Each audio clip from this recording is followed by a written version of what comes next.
Good. Oh, she's counting me up. Thanks, Libby. Good afternoon, everyone. Thanks so much for joining us. My name is Audrey Coleman, and I'm the director of the Dole Institute. This is the first day of our 2022 National Post-Election Conference, most anticipated as always. And today's discussion is just going to be fascinating as this year's midterms have defied all expectations. So it should be a wonderful discussion about how we got here, what it all means, and maybe we'll get some hints on where we're going in the future. I want to thank and welcome Bill Lacy, who's our Director Emeritus, and as all of you are probably well aware, Bill has been running this program since 2006 biennially. You all are great supporters of the Institute and this program, and Bill, thank you so much for coming back to the Institute to host our sessions. I want to thank additionally Jerry Seib. I see lots of familiar faces in the audience, and I know you all have become Jerry groupies this fall for Jerry's Fall Fellowship, taking us through the midterm elections as they unfolded. And so thank you, Jerry, so much for being with us as a panelist, and thanks for helping us recruit so many of our wonderful guests this afternoon. Reminders before we get started and before I turn it over to Bill, please silence your cell phones, ubiquitous comment.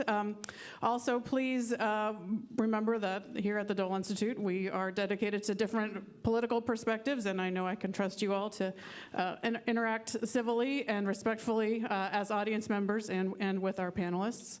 And lastly, we will have some Q&A sessions at the end of today's session at the end of the afternoon. I'll let Bill run the ground rules for that once we get a little closer, but do keep in mind your questions and be ready for those at the end of the discussion this afternoon. So thanks again for being with us, and Bill, thanks so much for leading us through today's discussion. Yeah, happy to do it, Audrey. It's an honor to be asked, and I want to thank everybody for coming out this afternoon. We have an outstanding group of panelists for the next 2 days, and you're going to learn a lot and hear a lot of interesting thoughts and perspectives. And we told the panelists that this is a group of political junkies and that all of you are crazy that you're here talking about the last election for 2 whole days, but we're crazy too, so it's fun to be together and learn about this stuff. Let me briefly introduce our guests. I would point out that there's a lot more biographical information in your program about each of them. I'm not going to take a lot of time to introduce them because I want to save the time for discussion.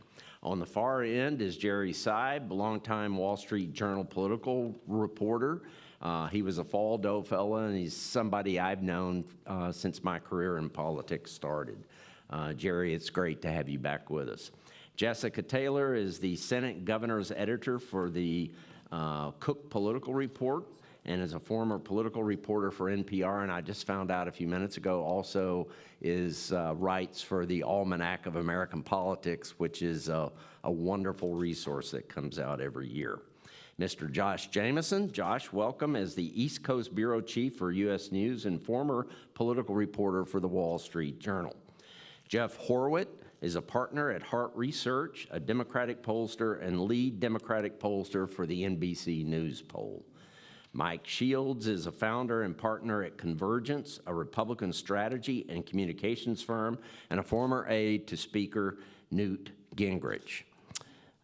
Brendan Buck is a partner at communications firm 7 Letter and a former aide to House Speakers Paul Ryan and John Boehner, and was recently named an NBC political analyst. And Molly Murphy is with Impact Research. It's a Democratic polling firm and advisor to the Democratic Congressional, Senatorial, and Governor's campaign committees. Please welcome this impressive group of panelists.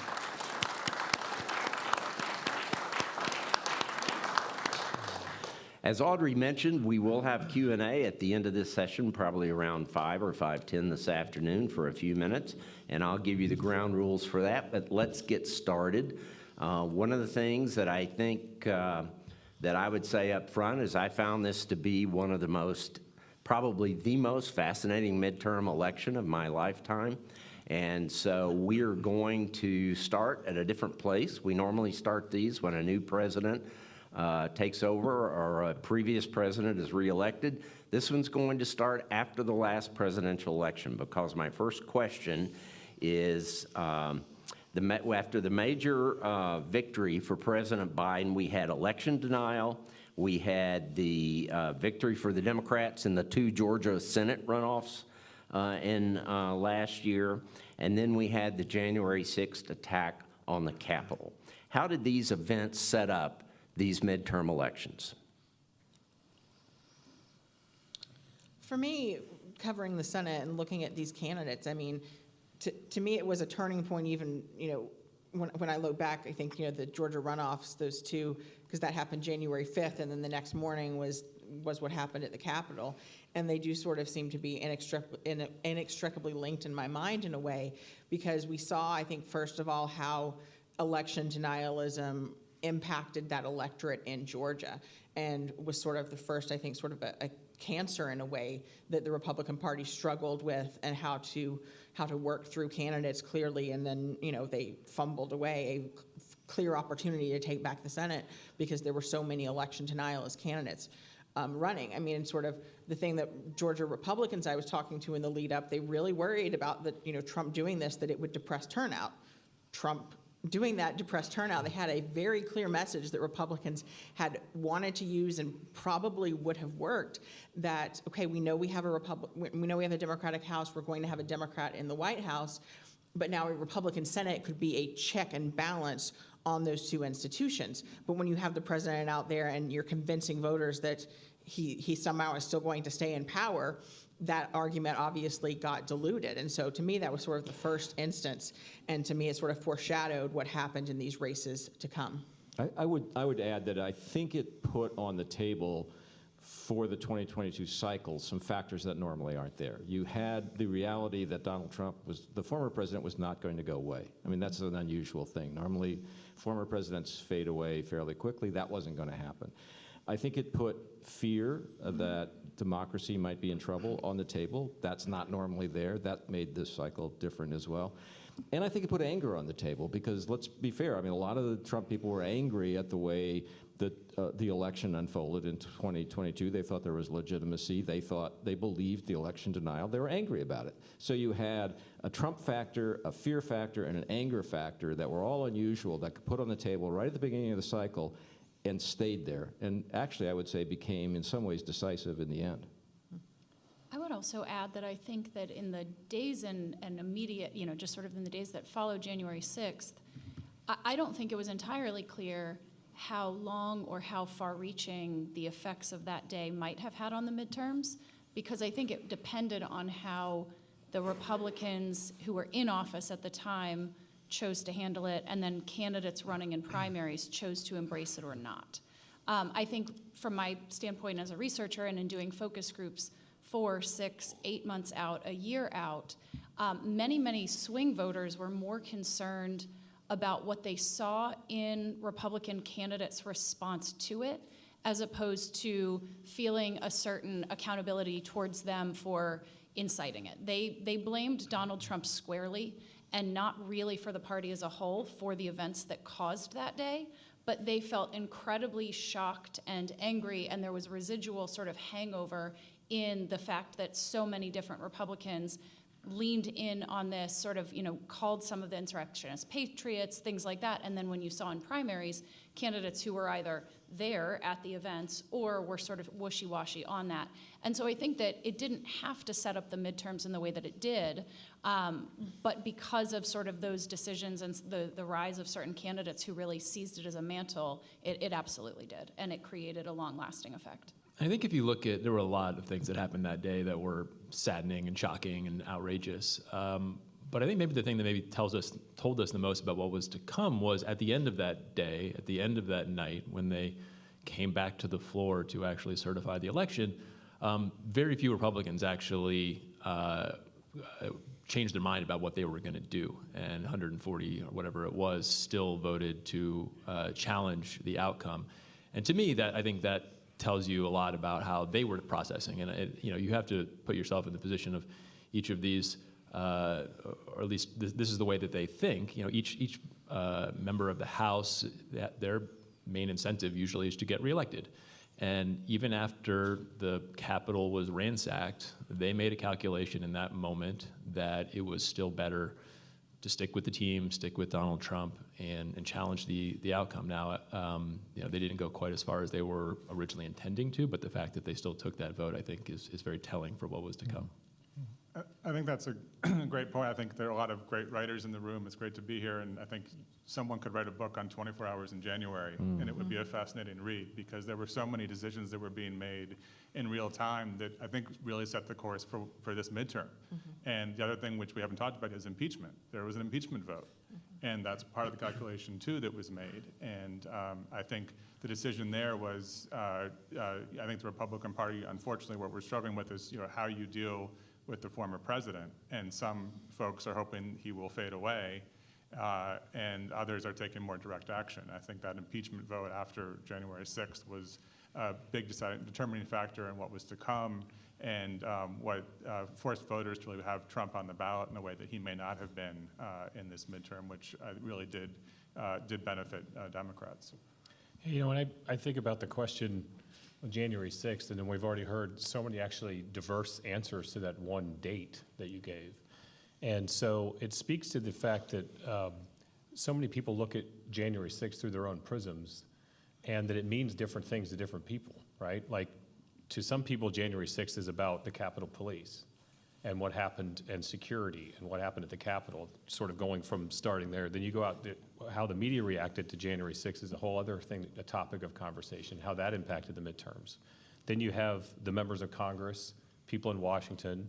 You have a political angle to it. You had hearings that were then created, a select committee that was created in Washington. And so you could say January 6th and just only talk about that select committee. I mean, that's quite often when I'm doing CNN and January 6th comes up, we're only really talking about the committee itself quite often.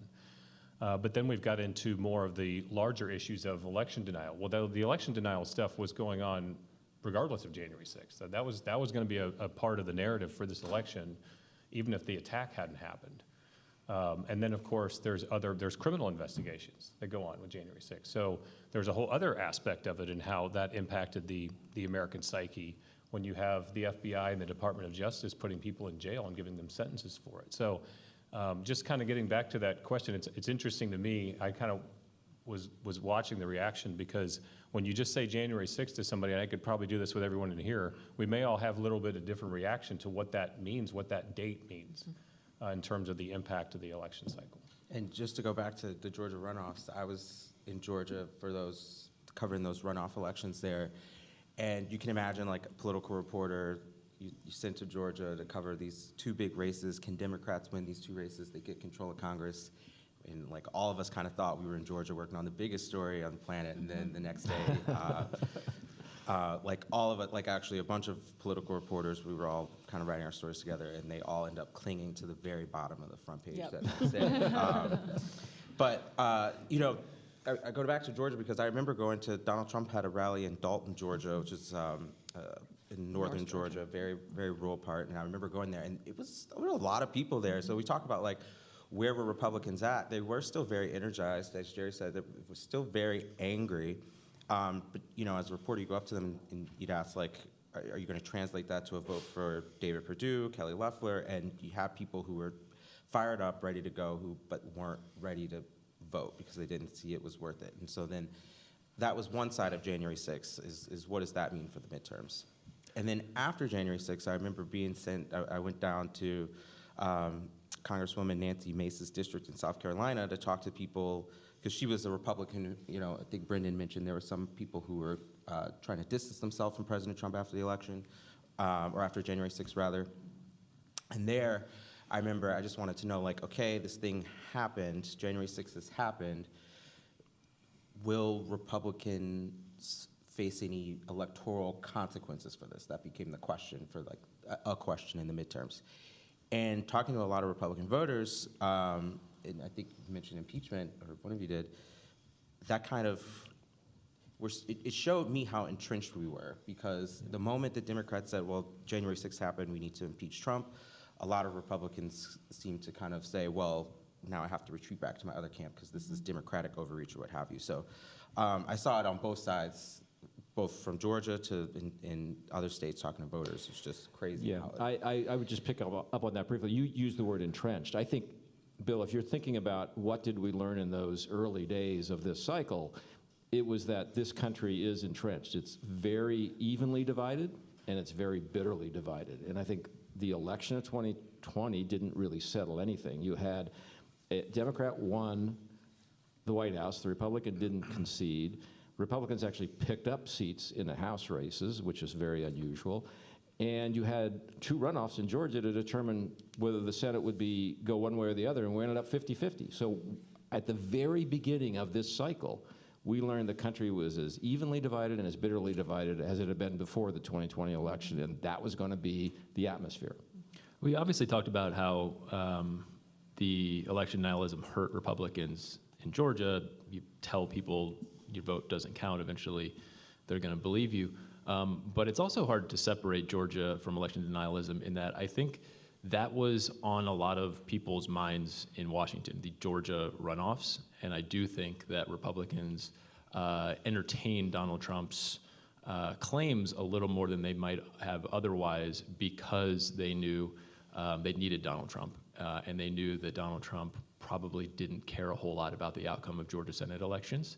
And if they were not seen as with him, backing him up on this thing, he could shoot the hostage there in Georgia and cost them those seats. So I think that was something that was hanging over those first few weeks after the election.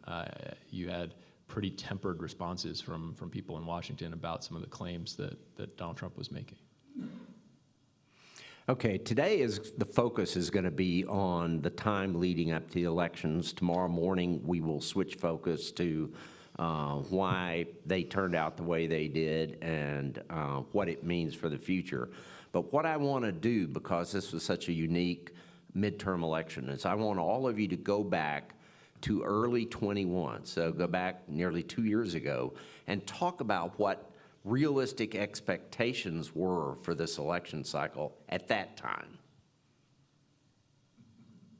Well, I can start. I mean, if you go back and look at the history of first midterm elections after a new president has taken office, if you go back 25 years, the average number of seats lost in the House in those first midterm elections is 31. Republicans only had to win 5 seats, to turn 5 seats to take control of the House. So my expectation was, well, of course, the House will easily go to the Republicans, just because that's what history tells us. And the Senate will probably go to the Republicans because, and this is not the consensus view, but it just seemed unlikely to me that a whole series of states where Republicans could win, and I'm thinking of Pennsylvania when I say this, but also thinking of Arizona, that they would surely they would surely nominate electable candidates. So if if those two things held, and one of the things we've all learned is that when you think you know, you don't know anymore, but that's what I thought I knew. Yeah, I mean, and the average for the Senate is 2 seats, which again, Republicans only needed 1. And they had 3 states where Biden won, but with Democrats that were on the ballot where Biden won, but they won by less than 3 points. And the average shift that we see typically in a midterm election from the previous presidential result to the midterm for the president's party is about 3 to 5 points. So it looked like for sure that would happen. But I will say, I think the environment that Biden came into after Trump, though, I mean, he had a honeymoon period. Trump never had that. So Biden's numbers were very good up until August, that's when sort of things you can see in any poll where that changed with Afghanistan, inflation that the White House, I think, ignored warnings about for months, and the Delta variant and different things. So I look at sort of August as that turning point, but again, I looked at the history and you had good Democratic candidates that were running, and to Jerry's point, I think it came down to what types of candidates would they nominate. And again, I thought as well that the environment to me would almost trump the type of candidates, no pun intended there. But that's clearly not what ended up happening. So again, I thought I would have put Republicans at maybe a very, very slight favorite, but given the seats and where they were. And we also didn't know and this is something I think is critical and really sort of changed the Senate map. We knew that Pat Toomey at that point was not going to run again in Pennsylvania, and I think that was a critical decision. But we did not expect that Rob Portman in Ohio was not going to run again. So the Republicans had these unexpected open seats that they were having to defend. And yes, J.D. Vance eventually pulled it out in Ohio, but Republicans had to spend millions of dollars to bail him out that they couldn't spend elsewhere. You know, I said, I had one strategist, I think even a Democratic strategist, say to me, you know, Tim Ryan is going to win a Senate seat, but it may be in Pennsylvania because all the money has been diverted there in different things. So to me, it's those Republican retirements in ways that sort of changed the map, and we knew of one of them at least at the beginning, but we didn't know that other one. And you know, senators, you expect someone like Richard Shelby and Roy Blunt to retire at this point, but like you look at the Senate and Pat Toomey and Rob Portman are practically spring chickens. So, and it said something about the environment of the Republican Party too, that those people who were more pragmatic Republicans stepped back and said, you know, they didn't say explicitly why they were leaving was because of the direction of the party, but there is a broader lesson I think we can look at there as well. Just another thing, I feel like I thought of it just listening to you speak, but at that time, I'm pretty sure vaccines weren't very widely available at the very, very beginning. We're starting to go out, starting yeah. to come out. And I remember having Democrats, you know, with all the historical backlash in the background, thinking that perhaps maybe the way we buck that trend and maybe the way we keep some, either our control of the Senate or the House or both, is to like have Biden be the return to normal, or you know, or let the return to normal not just be like our political discourse, but also, you know, bring us out of the pandemic in ways. You know, it was still masking was still very high at that time, and then of course all these other issues come up. But I remember that being something that very quickly went away. I guess with Afghanistan and then some of the other things. Yeah, I mean, I think even with the honeymoon period, and again, it was wasn't a warm honeymoon, I don't think, but it was better than Yes, Trump's, yes. which is, I think, a low bar for honeymoons because it's such a contested election. But it was also, again, the last first-year midterms was 63 and 40 seats was the president's party lost. And so given that we had just come off a really, I think, disappointing election in the House side for Democrats, and that there were a lot of races that Democratic groups were spending money in and didn't come close. They were hoping to have gains in the House in 2020. So the fact that they actually Democrats lost seats, and then you have this next midterm coming, I think it was, our family motto was it could be worse. And so that was our hope. It's like preservation. We just hope it's not as bad as it's going to be at the beginning of 2021. The other thing, which I think there was a real concern of, is not just that there were going to be Senate, that those moderate Republicans were going to stay in the Senate, but they were going to get folks like Sununu to go ahead and run. Right, exactly, yes. And so Or Ducey in Arizona. So exactly, perfect point. So that started, you know, those two things made this feel like a really difficult midterm for Democrats going back to January 21. And going back to that time frame,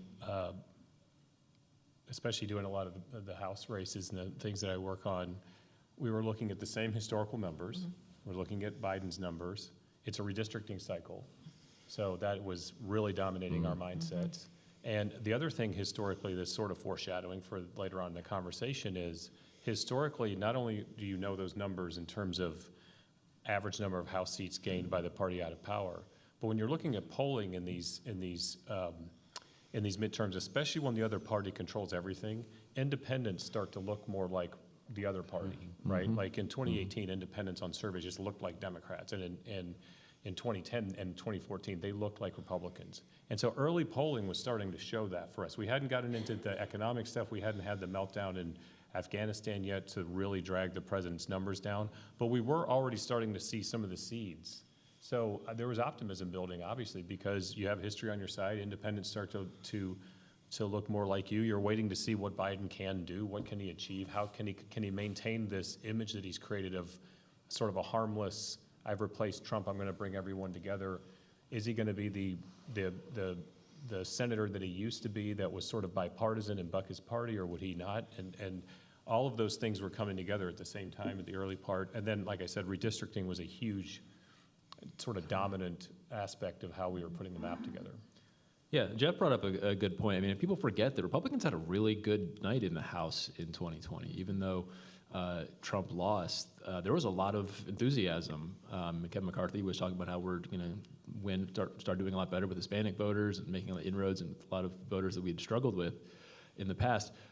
So a lot of reason for optimism, but there was, to me, it did feel a little like something was missing. And we are so defined now by negative partisanship.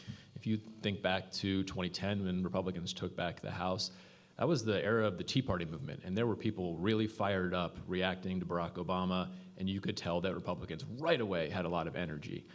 Similarly, in 2018, the reaction to Donald Trump, you had women's marches. There was very clear passion against Donald Trump. And early on, it just didn't feel the same way against Joe Biden. Obviously, he became pretty unpopular, but that energy was lacking. So I think this was a bit of a slow build to me. It didn't seem so obvious that people were going to immediately react and reject Joe Biden. Did have a bit of a honeymoon, so it wasn't exactly the typical environment I think of when I think of an early midterm flip. And I think two things on that. We gained 15 seats in the House in 20 and didn't lose a single incumbent. And every one of the members that we elected was either a woman, a veteran, or a minority. So there was this, first of all, that was great for us, but it did temper our, wait a minute, we got to look and see where redistricting is before we start getting too optimistic, because where are the seats going to come from that we could have this smashing victory? So we were actually trying to temper expectations early on in the cycle. It obviously got away from us as the cycle went along for those reasons. And I think the other thing is, kind of what you're alluding to is, and you mentioned, Bill, at the start of this, was that energy that may have been directed towards the other side, as it traditionally is, was being eaten up by the fact that the previous leader of the party was still on the scene. That Donald Trump was still in the news. He was still sopping up coverage. Previous? Who said previous? I did. Okay. And so that one of the hallmarks of this era in the Republican Party is how difficult it is sometimes for us to focus our energies on our opponents versus internally. And certainly that was clear from all the things that we were just talking about in the first part of this cycle. I think I agree with all of the points that folks have made. What I would add is, as we looked at it, very, very small margins to work with. So even if Democrats could have a good night, Biden stays popular, his honeymoon period somehow doesn't go away, a lot of, good candidate recruitment or poor candidate recruitment on the Republican side, all of those things, you're working with such thin margins. And one thing that the past several midterms, going back to 2006, really instructed us about is that the other side is always more motivated because anger is a bigger motivator. Democrats showed up, right? They showed up in the midterms in 2018. They were angry at Trump. They were angry at Trumpism. They had a reason to go vote. Republicans really were not as motivated. It wasn't because they were down on their party, but it's very hard to maintain an appetite when your team is sort of there. And I think you saw that during the Obama years. Democrats stayed home in larger numbers in their midterms, not because they didn't like Barack Obama, but because it's harder. You can't please everyone. And what I was worried about was once Democrats have control of everything, what's going to motivate the base to show up? All of a sudden, you're just going to let people down. You didn't go far enough. You said you would do this and you didn't do that. Well, I'm feeling down on the party. And so I worried about that, not just in terms of turnout, but also in terms of even just fundraising and that low-dollar fundraising that happened that floated a lot of Democratic candidates. How do you recreate that? There was not a common enemy. And the other thing that I was looking at going into this was Democrats had a great foil for 4 years. Whether Trump was on the ballot or not, he was a very helpful driver of energy, and he was the villain.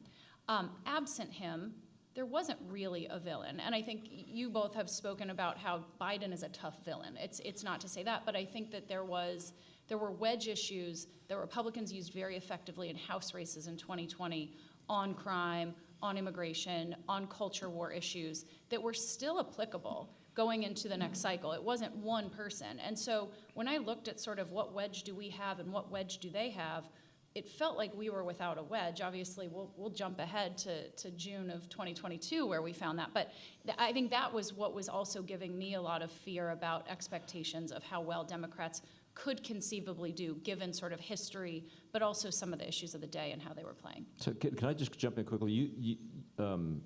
Several people have mentioned, starting with you, Afghanistan in August. And I think you tend to forget what an inflection point that was, because that's when the idea that Joe Biden would be the anti-Trump. He'd be competent, and he would make everything calm, and he knew how the world worked, and he didn't anger people overseas. And all those things went out the window in about a week's time.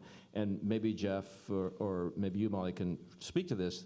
I think that's when the idea that this would be a different cycle because Joe Biden would ride along on this happiness that he's returned us to normal kind of went out the window.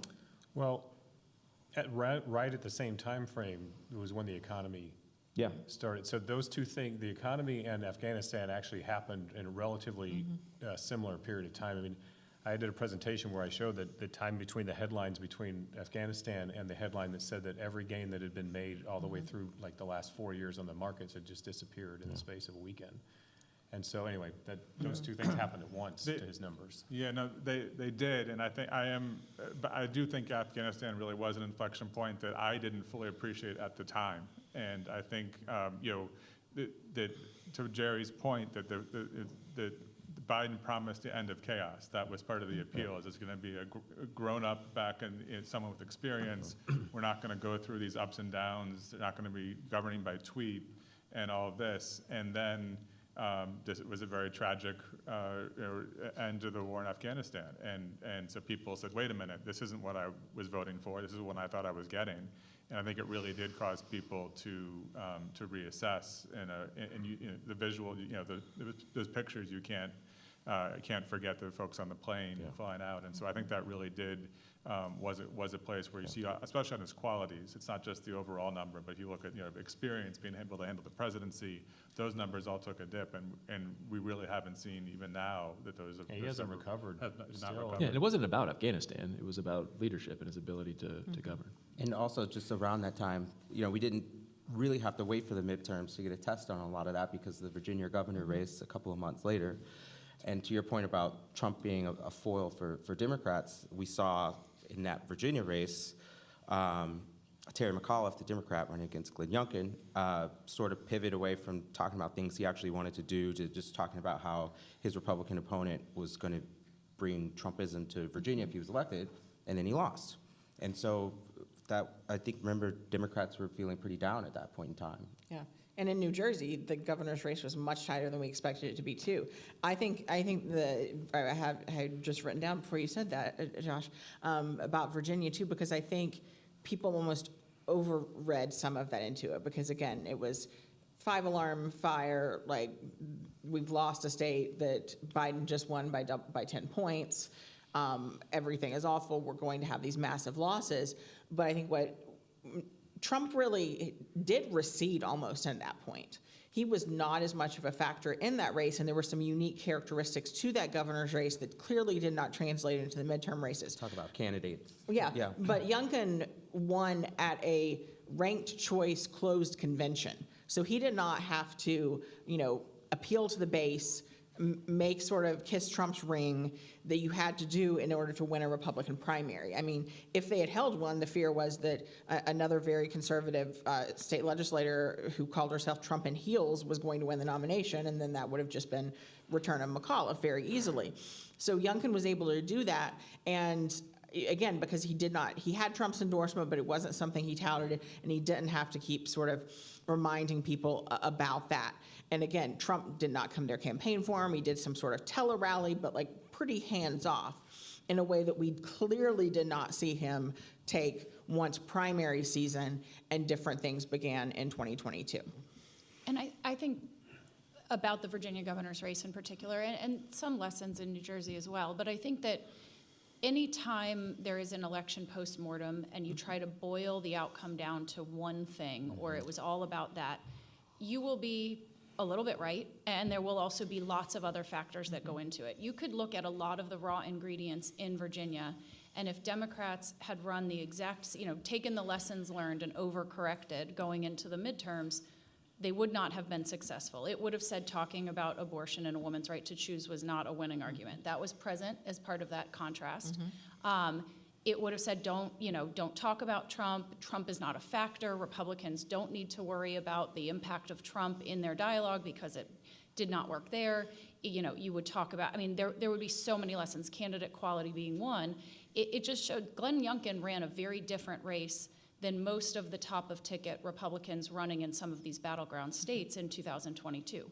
He was a different candidate. He ran on a different message. He looked the part of someone that I think had a Sununu actually decided to run and won.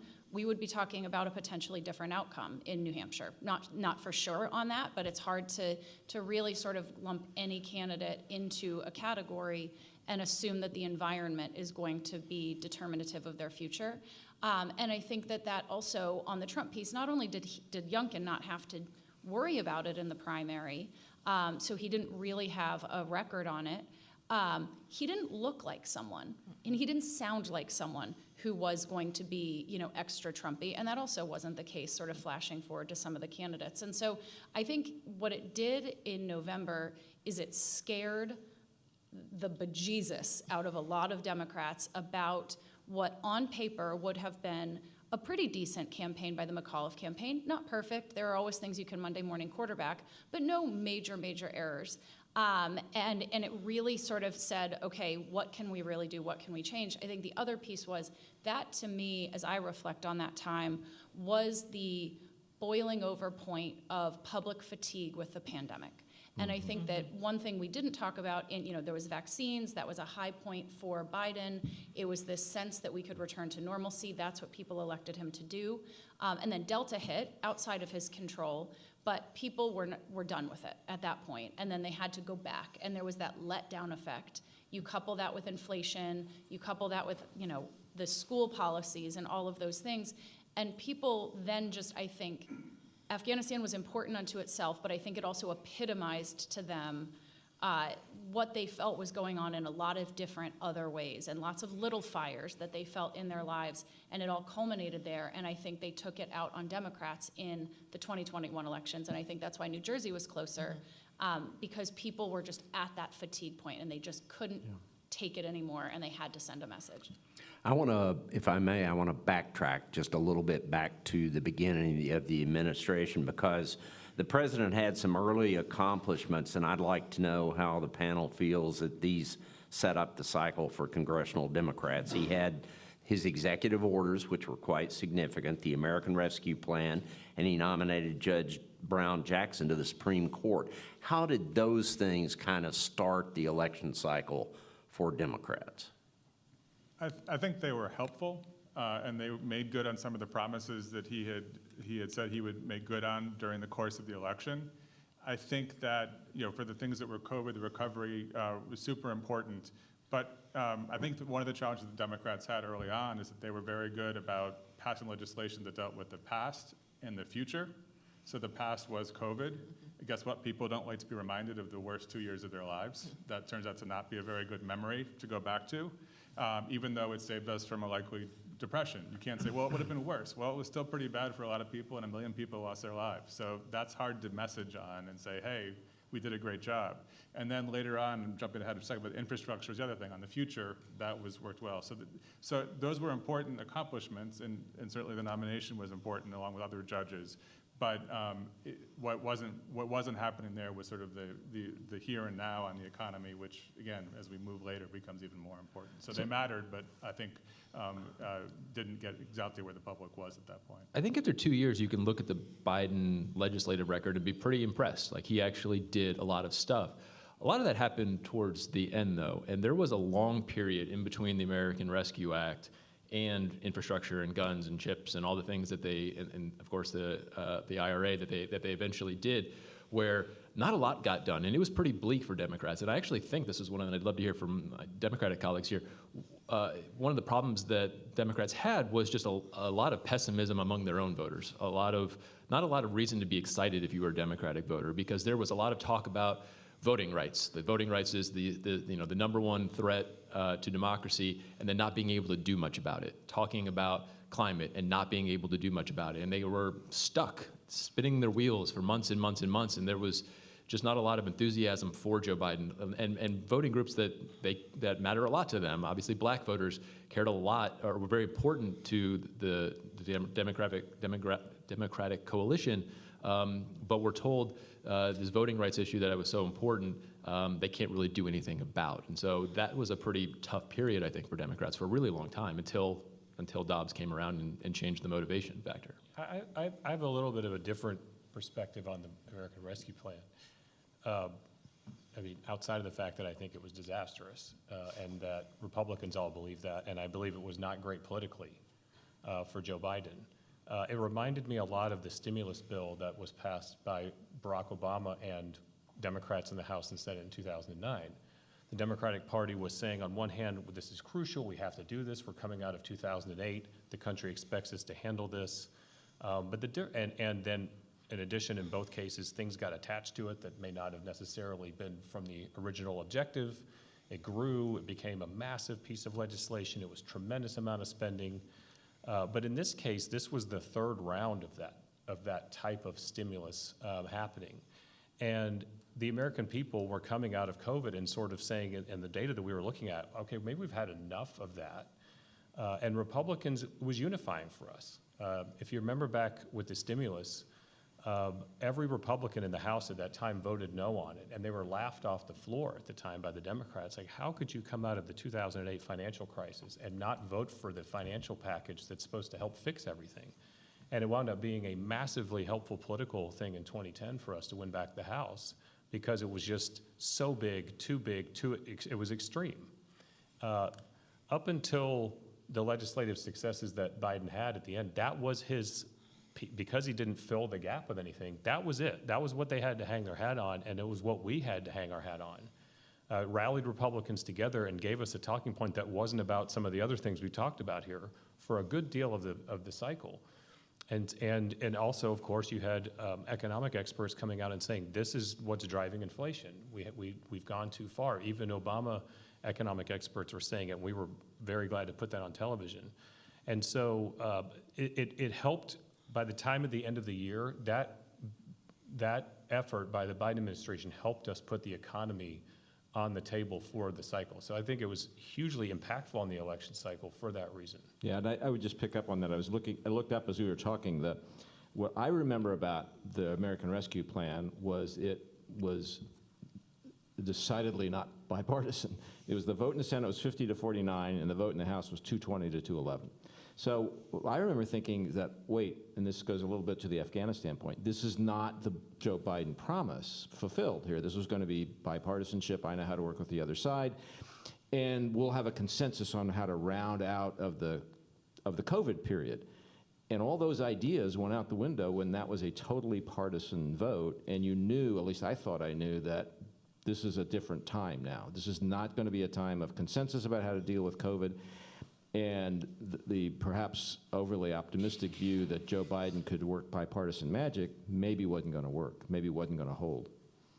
I think from that period, just sort of to isolate that rather than to apply it to campaign season and when this was sort of used either as a thing for Democrats to run on as an accomplishment or a tool for Republicans to run against Democrats, I will say at least during that period and working with candidates who were running, either challengers or incumbents, it is an incredibly difficult thing to both govern and message because it is the sausage making. It is ugly. You don't know where it's going to go. That's not that the system is not working. It is that there are negotiations. You don't know who's coming on board and what they have. I mean, that's the challenge. It's one of the reasons I think it is harder to, be an incumbent and run because you're trying to do things simultaneously. It's a much easier message to say they don't know what they're doing than trying to simultaneously explain what you're doing, explain the value to it, and connect with people on that level. So I think that was a challenge throughout. And it made, and because it's the sausage making, but it is heavily covered in what the negotiations look like, you're not going to look anything but in disarray, right? You're going to look like you can't get your party together. And yes, a lot passed later. That doesn't mean that that time was a failure. It means sometimes these things take time. Now, we can talk about the merits of the policy and whether it was good or bad, but I think that people look for this immediate outcome. They look for things to happen very quickly. That is sort of built into us as humans. That is how voters think. And so when these things took longer and longer, and they said, oh, well, there'll be a vote on this by Christmas, and that doesn't come, and then it'll be a vote in January, and that doesn't come, it is always going to reflect badly on the party doing it. doesn't mean that that they are ineffectual. It just means that this stuff is more challenging. So I think that was a very difficult time to come up with a message, and then you compound with that inflation and COVID fatigue, and all of those things culminate and are just setting up, a party and a government that doesn't look like they can do anything, even if ultimately they did get some things done. Well, we've talked about the start of the Biden administration. We've talked about Afghanistan. We've talked about the off-year elections. So what I would like to do is just pause for a moment, and I'd like to go to Jessica Taylor of the Cook Political Report to kind of review for us what you guys viewed at the beginning of the cycle as the key Senate races that would dictate control this year. Honestly, looking back, the key core races really didn't change that much. I thought of them in my mind always together. There were these 4 first-term Democratic senators that Republicans were immediately targeting, and 2 that had just run and were running again after winning a special election, Mark Kelly in Arizona, and then Raphael Warnock in Georgia. So they essentially never stopped running, and I think they clearly were fundraising behemoths. And then you had Catherine Cortez Masto in Nevada. I long viewed her as the most vulnerable incumbent. Nevada is just a very unique state politically. It's a place where Democrats often can lag in midterm elections. It's a very transient state. When she was elected in 2016, half of the electorate was new. We see lots of people moving in and out. It's a large swath of independent voters or nonpartisan voters and different things. And so that really, I still viewed her number 1, even though that's, Biden won that state by 2.4 points versus 0.3 of a point or about so in Arizona and Georgia. And then you had Maggie Hassan, another first-term senator. She'd been governor before, of course. And, whoever brought up, Sununu, that honestly seemed like she could be the most vulnerable, and it was more because of the candidate that Republicans very much believed that they had waiting in the wings. If they convinced Governor Sununu, who had just won, New Hampshire elects its governors every 2 years, not every 4 years. He had just won re-election by, double digits, high, 20 points or more, while Trump lost the state, of course. So that was a high priority, and so that was really sort of the core of it. And like I said, we knew Pennsylvania then because I think Toomey announced, fall or so, right before or right after the elections that he wasn't going to either run for governor or for Senate again. So we knew Pennsylvania was going to be interesting with an open seat, especially as a state that flipped from Trump to Biden. And then so there were only 2 states that were up this cycle that Republicans held that Biden carried. And so we knew both of those were going to be competitive. Pennsylvania being one of those, but you have an open seat, it's a different dynamic. And then you had Ron Johnson in Wisconsin, who was the sole incumbent running. We didn't know at that point if he was going to run or not because he'd self-term limited himself. He ended up walking that back, of course, who was the only incumbent that was going to run Republican in a state that Biden had won. He'd been counted out before in 2016. We all thought he was going to lose then. And and clearly he ended up winning very narrowly. So, but again, to me, it came down to, can Democrats defend these incumbents? Because even as you looked at, and this is why I thought, maybe some people were clearly, looking at Pennsylvania and Wisconsin as an opportunity, but you have to play defense first. So you had to defend those incumbents. And again, the big question we didn't know was what candidates were going to be like. And looking at Arizona, Martha McSally had failed twice in those races. And some of the people that were talking about running, I was like, yeah, run a worse candidate than Martha McSally. That's not the way to correct. And I think there were clear recruitment misses, none further than in New Hampshire, but in Arizona, it wasn't just that Trump ended up endorsing weak candidates and getting behind these people. It was that he blocked good ones from running. Doug Ducey, I think, would have been an excellent Senate candidate. That race would have looked incredibly different. I'm not fully sure he could have gotten through a Republican primary. Again, it goes back to Trump's denialism and all of that. But that race could have looked very different. Instead, you had Masters that emerged, and the other candidates weren't great either. So again, Democrats had to protect those. And then there were sort of the second tier opportunities that popped up. Ohio, we didn't expect would happen, would be open. It was. And then I think the races that were not on our radar that Republicans tried to bring on the board that were not successful. So, I mean, these were in our solid column. They ended up in likely or lean, were Washington and Colorado. But this, again, was when Republicans were, I think they were looking a little bit beyond what they needed to do and instead clearly needed to focus in on candidates and these different things. So, it was 21 Republicans that were being defended, Republican seats defended to 14 for Democrats. But again, a very small, I think, at the most that we had was, less than 10 at all times in what was our competitive races. And another thing, this didn't make up didn't change the makeup of our competitive races, but I will note you had one senator that was running, Lisa Murkowski in Alaska, who was the only one who voted to, of course, convict Trump in the impeachment trial. And, I think she was maybe not saved, because when you've won a write-in election and your last name is Murkowski, you can't be counted out. But that was a different dynamic happening there. That's actually the only incumbent, or the only Senate incumbent that Trump endorsed against, and clearly that fell through there. But again, we clearly knew it was sort of going to be those 4 states, and then Wisconsin and Pennsylvania, and that's really where it ended up. North Carolina, I should note as well, we did know that Burr was not going to run. So North Carolina, I think, was still sort of stayed in the periphery a little bit. Again, a state that Democrats have, they've lost just very narrowly over the past few cycles there. Had a good record at the state level, but not at a federal level statewide. But again, it brings back to, we were talking about sort of the expectation that Democrats might even gain House seats in the 2020 election. We looked at the map and where it was in 2020, and Democrats had much more chances that fell short in places like Iowa and Maine and different things too. So it was a much closer map than I think Democrats expected to go into. But clearly what we saw, that those first-term incumbents should not and were not counted out. And I'm not sure I would have said that at the beginning of the cycle, just given the history of where we look at the midterm elections and where that typically falls. But, again, it was a smaller competitive universe really than we are seeing. One that I did think would be more competitive, perhaps, but I think it's moving down the list is Florida.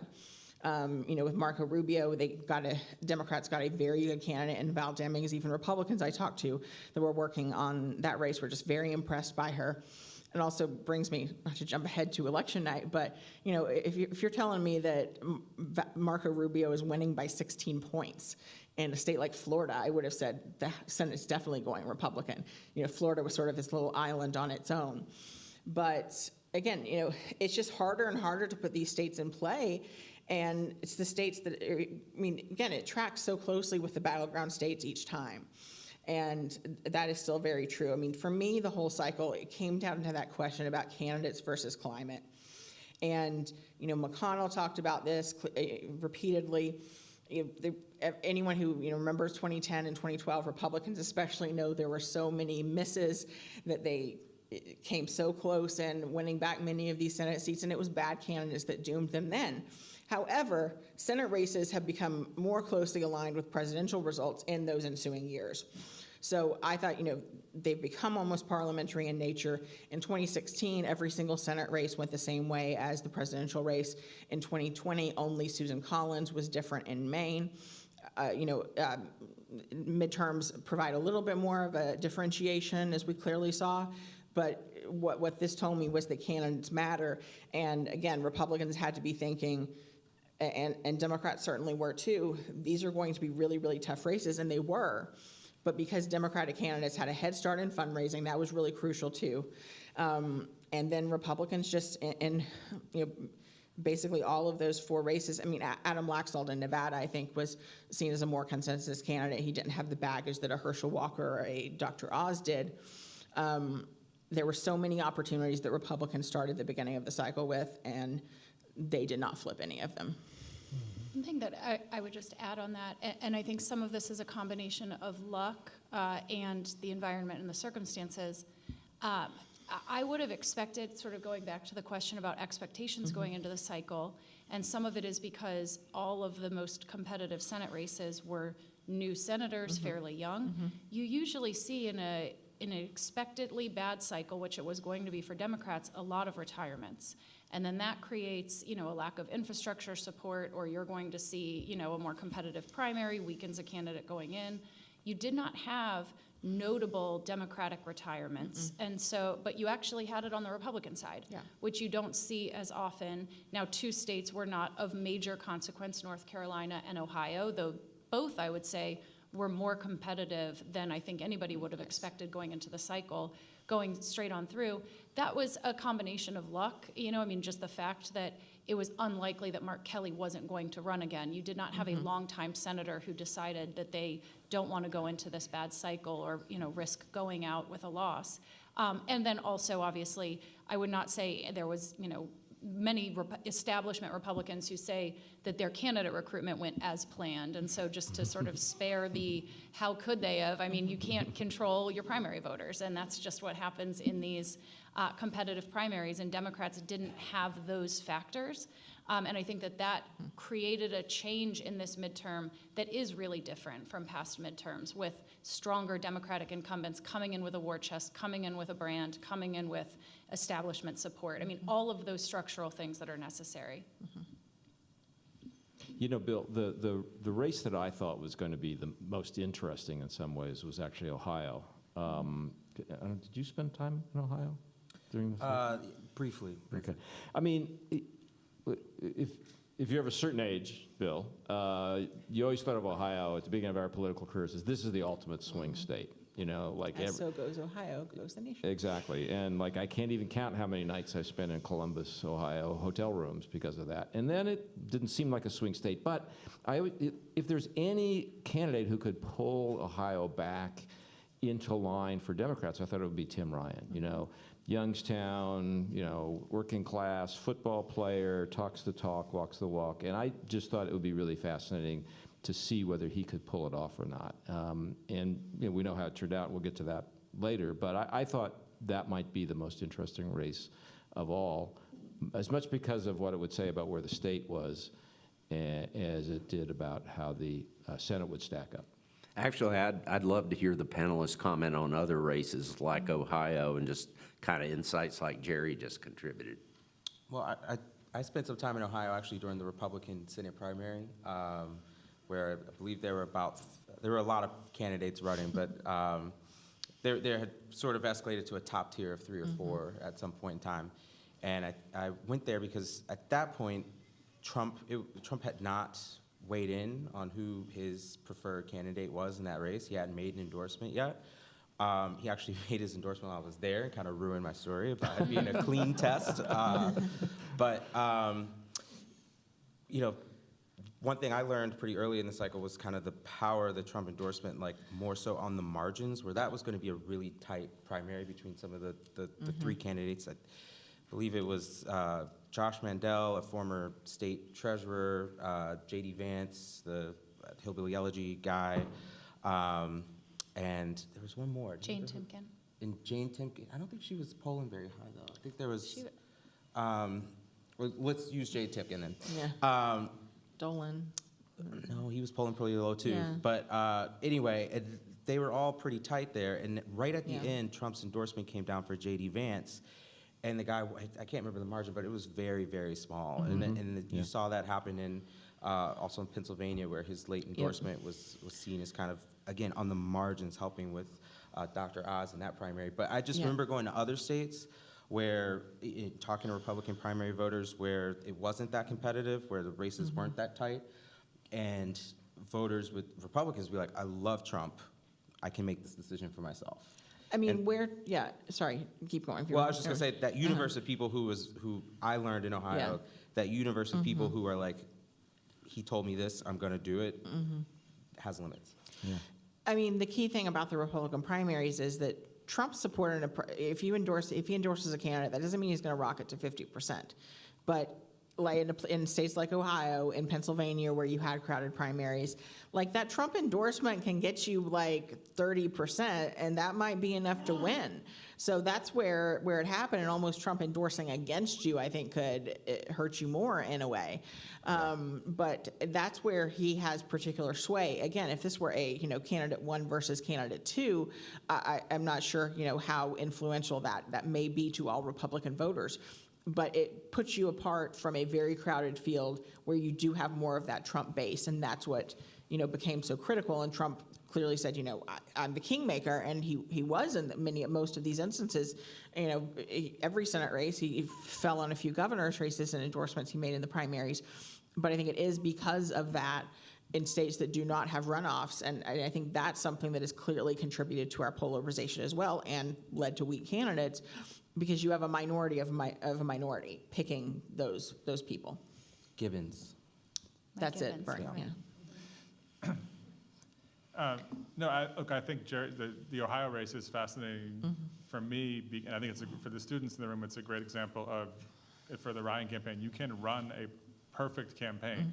Yeah. I think you look back, I don't think there were any mistakes he made. I think he did exactly what he needed to do, and you can still lose. And that doesn't feel so good, but he did everything he needed to do to try to win there. It is where Ohio is right now. Right. And that's just for a Democratic nominee, and I think for Sherrod Brown, that makes it's tough coming up too. And this is why 24 is a tough cycle. But I think Georgia is really, obviously what just happened, and I know that that Herschel Walker won the Heisman Trophy, but I think the better runner here in campaigns is the Reverend, because he's won 4 times essentially in 2 years, which is, if you think about it, this is like the battleground of all battleground states. And he's been up 4 times, and he's won. He's been the top vote getter each time. And the thing that I'm interested in Georgia, I know this just happened, so we're trying to digest this, but I'm looking at the runoff in 20. He won 51 to 49. The runoff that just happened, he won 51.4 to 48.6. Votes are still coming in. But it's essentially, I know there was you could argue that Trump's voter suppression, but it's essentially the same race. Yeah. And this is what we're talking about, with especially a place like Georgia, how polarized, you keep running the same race in these states. Well, and the other thing to look at all these Senate races through another prism is ticket splitting. And or where there wasn't ticket splitting, look at the difference in performance between the governor in Ohio and the Senate in Ohio.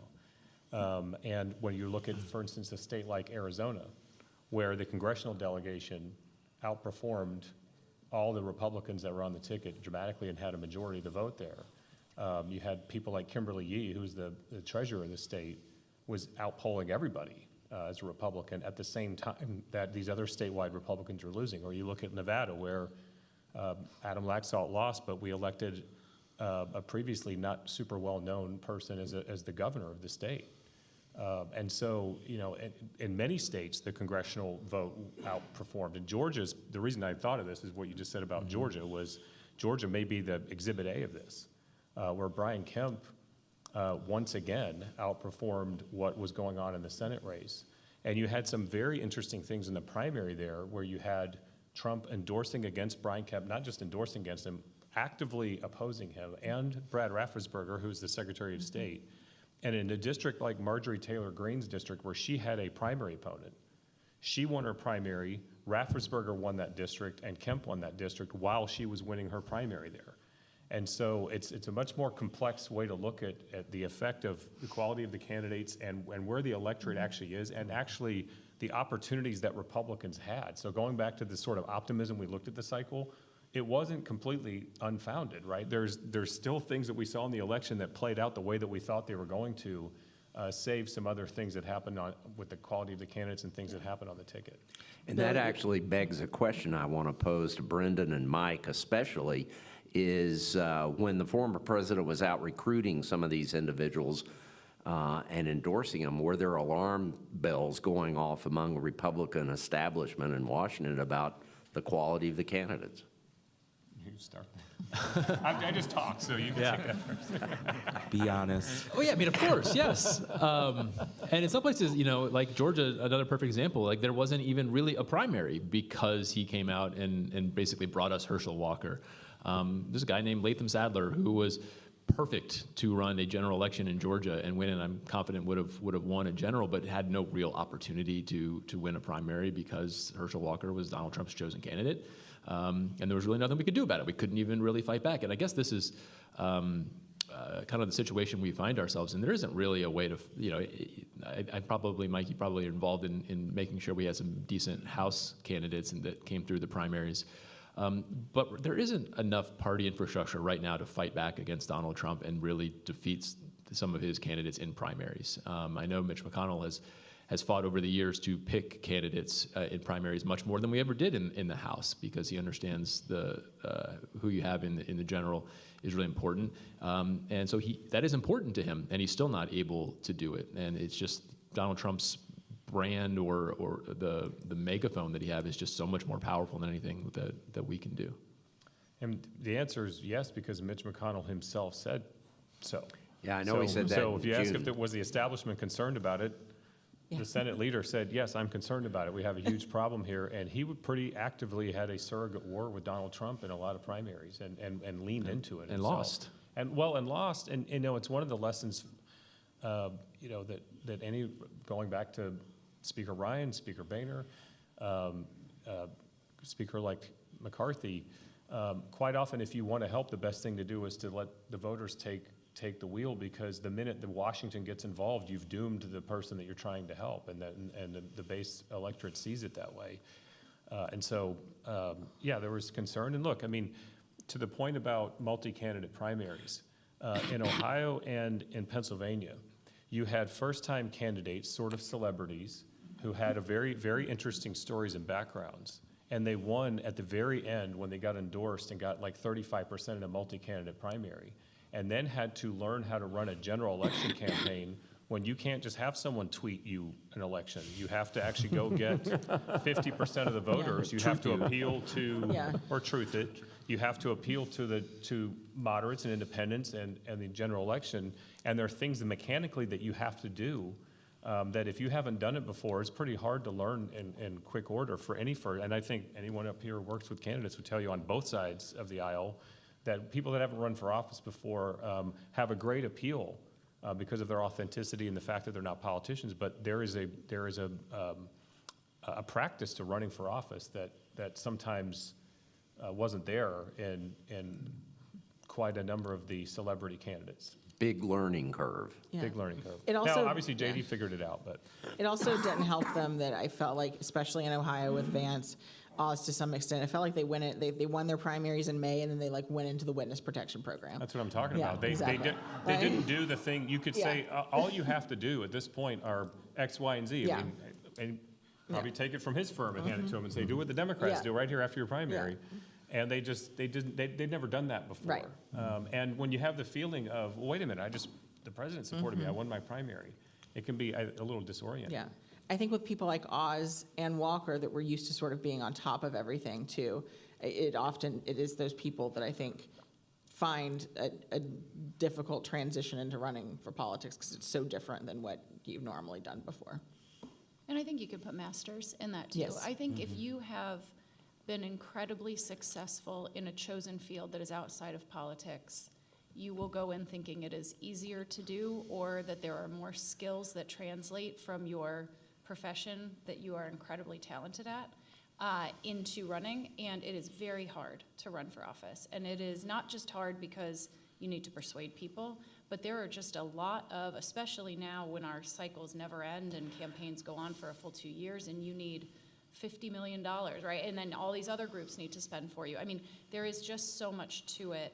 And I think that does not mean first-time candidates cannot be successful. They absolutely can. Sometimes that is the advantage. But I think you have to go into it more humbly, willing to listen and do the work. And I think some of the candidates got there more so than others, but I think all of them had a hubris coming out of their primaries that cost them valuable time. It's a really good one. And was harder to recover. I think that's a really good point, and I wonder, I don't know the answer to this, but maybe you do, because you talk to more of the campaigns than anybody else here probably, but I just wonder if there was a Trump effect there as well, because Donald Trump did not do the things you normally have to do. He didn't Absolutely. he didn't show up in a single Iowa living room, and he didn't, go town to town in New Hampshire. He flew at 10,000 feet from the beginning to the end, and he won. And I just wonder if there was either a direct or at least a subliminal message to these candidates. Well, you don't have to do it the old-fashioned way. There's- You can just get up Yeah. on the air and No stay question, up and it's Very good actually in point. two ways. One way is that you have businessmen and women who are not political, and there is a brand for that, and that is Donald Trump's brand. When you know, he did get elected in 2016 as an outsider, that was his brand as a businessman who didn't do things the way that everyone else did, and you can believe me because I clearly don't care what the consequences are of how I say things or what I do, and there's this sort of authenticity to that. And so you have some candidates that come along and say, well, I'm going to replicate that. And it's like, did you have a hit show on Sunday night on NBC? Have you been mentioned in popular culture since the mid-'80s, being on Letterman and writing a book and appearing in Home Alone 2 and just become a cultural sort of phenomenon? No, you haven't done that. So the idea that you're going to replicate that is something that you do have to have some tough conversations on that. The other side of it is that it actually makes some candidates lazy. Yeah. Because they think if they have Trump's support, they don't have to do anything anymore. So they're going to slap a MAGA sticker on their pickup truck and put it in a mailer and say, I got this done. And in the meantime, there's another candidate that's like, I'm going to go talk to the Trump voters in my state. And there's a reason why he appealed to them. For instance, if it's an ag state, he cared about the farmers. He listened to them. They felt like he stood up for them. I'm going to go listen to them and hear their voice and represent the same things as him, against a candidate that's like, oh, I got this one, I'm the MAGA guy. And those people quite often lost, a lot of the Trump candidates that lost the primary, that's the reason why they did that. And so there were sort of two negative effects, I guess, from trying to emulate his personality in our primary. The obvious other thing that Donald Trump didn't really do is try to appeal to the middle or independents a whole lot. And that's another thing that a lot of Republicans have internalized, is that you don't have to worry about independents or the middle. You can just turn out Trump voters. And that's been tried a few times. And Donald Trump had a degree of success there. And there's been a theory for a long time in Republican politics, pushed by people like Ted Cruz, that like if you just turn out the base enough, you can win elections. And Donald Trump apparently did that in 2016, enough that a lot of Republicans said that you could just write off the middle. And I think Herschel Walker is a great example. Basically in the runoff, spent the entire time talking to Fox News and ignored the metro Atlanta area where all the votes are. And the messaging that he was doing in the metro Atlanta area was still very conservative. It's where I'm from. I was down there during Thanksgiving, and he's running, anti-trans ads in the metro Atlanta area. And that doesn't play in the suburbs. And so, it's kind of the psyche of a lot of Republicans right now, is that you can just turn out the base and win elections, and that has proven not always very successful. It gets back to the point I was making before, which is when you have a party and leadership that constantly is looking inwards, then they think that every to a hammer everything's a nail. And so once everything is about the party, then winning a primary means I'm going to run the same ads in the general, and without wanting to sound too cynical, I'm sure in both parties everyone realizes you run a certain message in the primary to win your primary electorate, and then you kind of change and talk to the general population about things that they care about in the general election. And we had Senate candidates that were running in late October ads that you're like, I think this is a primary ad. We're talking about, it doesn't seem to appeal to those voters. And so all of those things I think some of that was being a novice. I think some of it was trying to emulate, as you said, Trump's approach to just turning out the base. And I think, and I won't go, I know nothing of sort of the conversations that are happening inside of these Republican campaigns, but I think that there are a lot of comparisons you could make of what happens in a Democratic campaign. Sometimes it's external calculations and misjudging what it takes to win, and sometimes it's who the candidate is. And authenticity does matter, and you can be the smartest campaign team around a candidate and say, here are the 3 things you need to say. But if what they are motivated by and the reason they're running and all of those things, they're either not going to say it or they're going to say it and it's going to fall flat because it's not authentic. And I think when we talk about candidate quality, I think it's not just infrastructure and message and things like that. I think it's these candidates didn't, in all cases, just suck up to Trump because they wanted his endorsement. They also did it because they agree with him, and they are election deniers, or they are, those things. And I think you see that also on the Democratic side. That is not a focus of the post-mortem of 2022, but we certainly have had cycles where Democratic candidates we're way too liberal, or we're sort of outside of the sort of, norms and dialogue, or too combatively partisan. And you could tell them at any point, do X, Y, and Z, or talk about these issues, but if that's not what is motivating them and that's not what is driving them, you're just never going to get them fully there. And even if they are saying the words, there is something that fundamentally is lacking in that, and that is where I think some of this candidate recruitment dialogue is, needs to also acknowledge that a lot of these candidates, this is from within for them, and it's not just bad campaign decisions. Yeah, the one other thing I would say, I think there are a lot of, unfortunately, wrong lessons that I think we as a country have learned, and some candidates have learned from the former president. But one of them also was sort of the idea of being able to get away with things. And again, this is the election. That's one thing. It's also who you are. It's a background. We have someone who was in the military, so they were in combat. In Afghanistan. They actually were in Kuwait. Herschel Walker was an FBI agent, in the election denialism. And these are things that Trump throughout his entire life has gotten away with. He has. He became president. And so it worked, to your point. If you have this hit show on NBC, people know you, that's a brand. He is able to get away with things that other people and other, whether it's in public life or personal life, cannot. I think that's a lesson that I think we learned in this election. Yeah, when I was finishing my Georgia runoff analysis last night around 1 a.m., one of the parts I did put in it is that, it felt like Trump broke all the rules and sort of, there are no rules anymore. But it did show us, and I think particularly in Georgia, no, there are still things that will make people not vote for you. And I thought Herschel Walker had a better chance than some of these other candidates. He's a hero in Georgia. Georgia just won the national championship.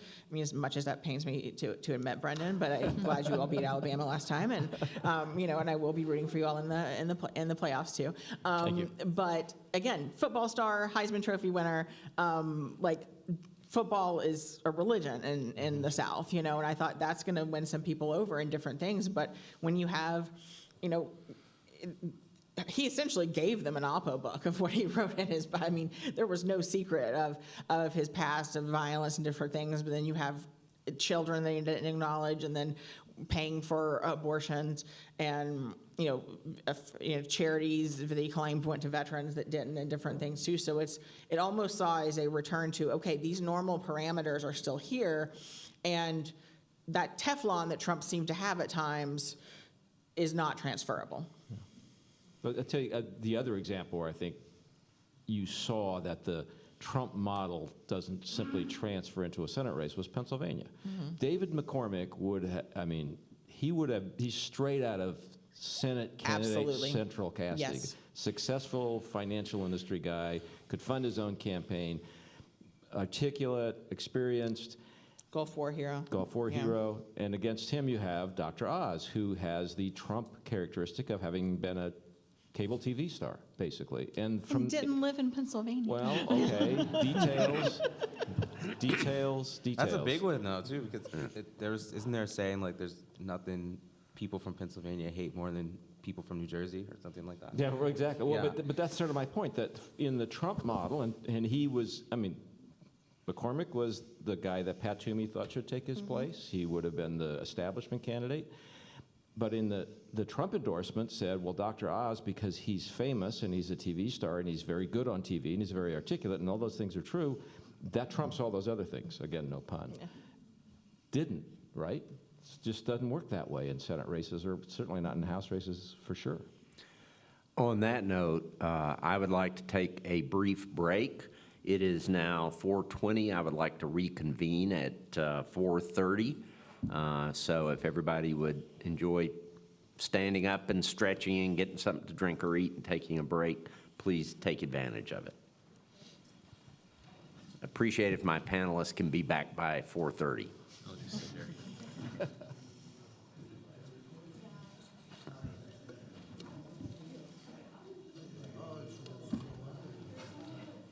Allegedly. But it's pretty easy to throw the wife under the bus when things don't go well, right? Don Jr. liked him too, right? Yeah, that's what I always thought. It was Don Jr. as much as Melania. I don't pretend to know, but you heard both things.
Now, we've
Good. I love it when we have a bunch of smart people here.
I'm going to ask everyone to please take their seats.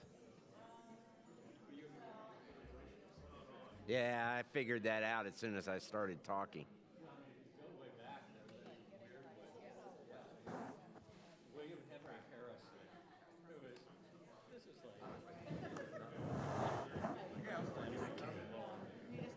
Yeah.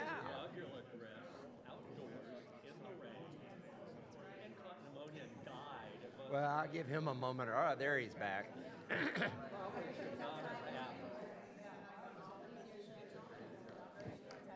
Okay, I'm going to ask everyone to find their seats. My mic's not on, so I have to yell and scream, so.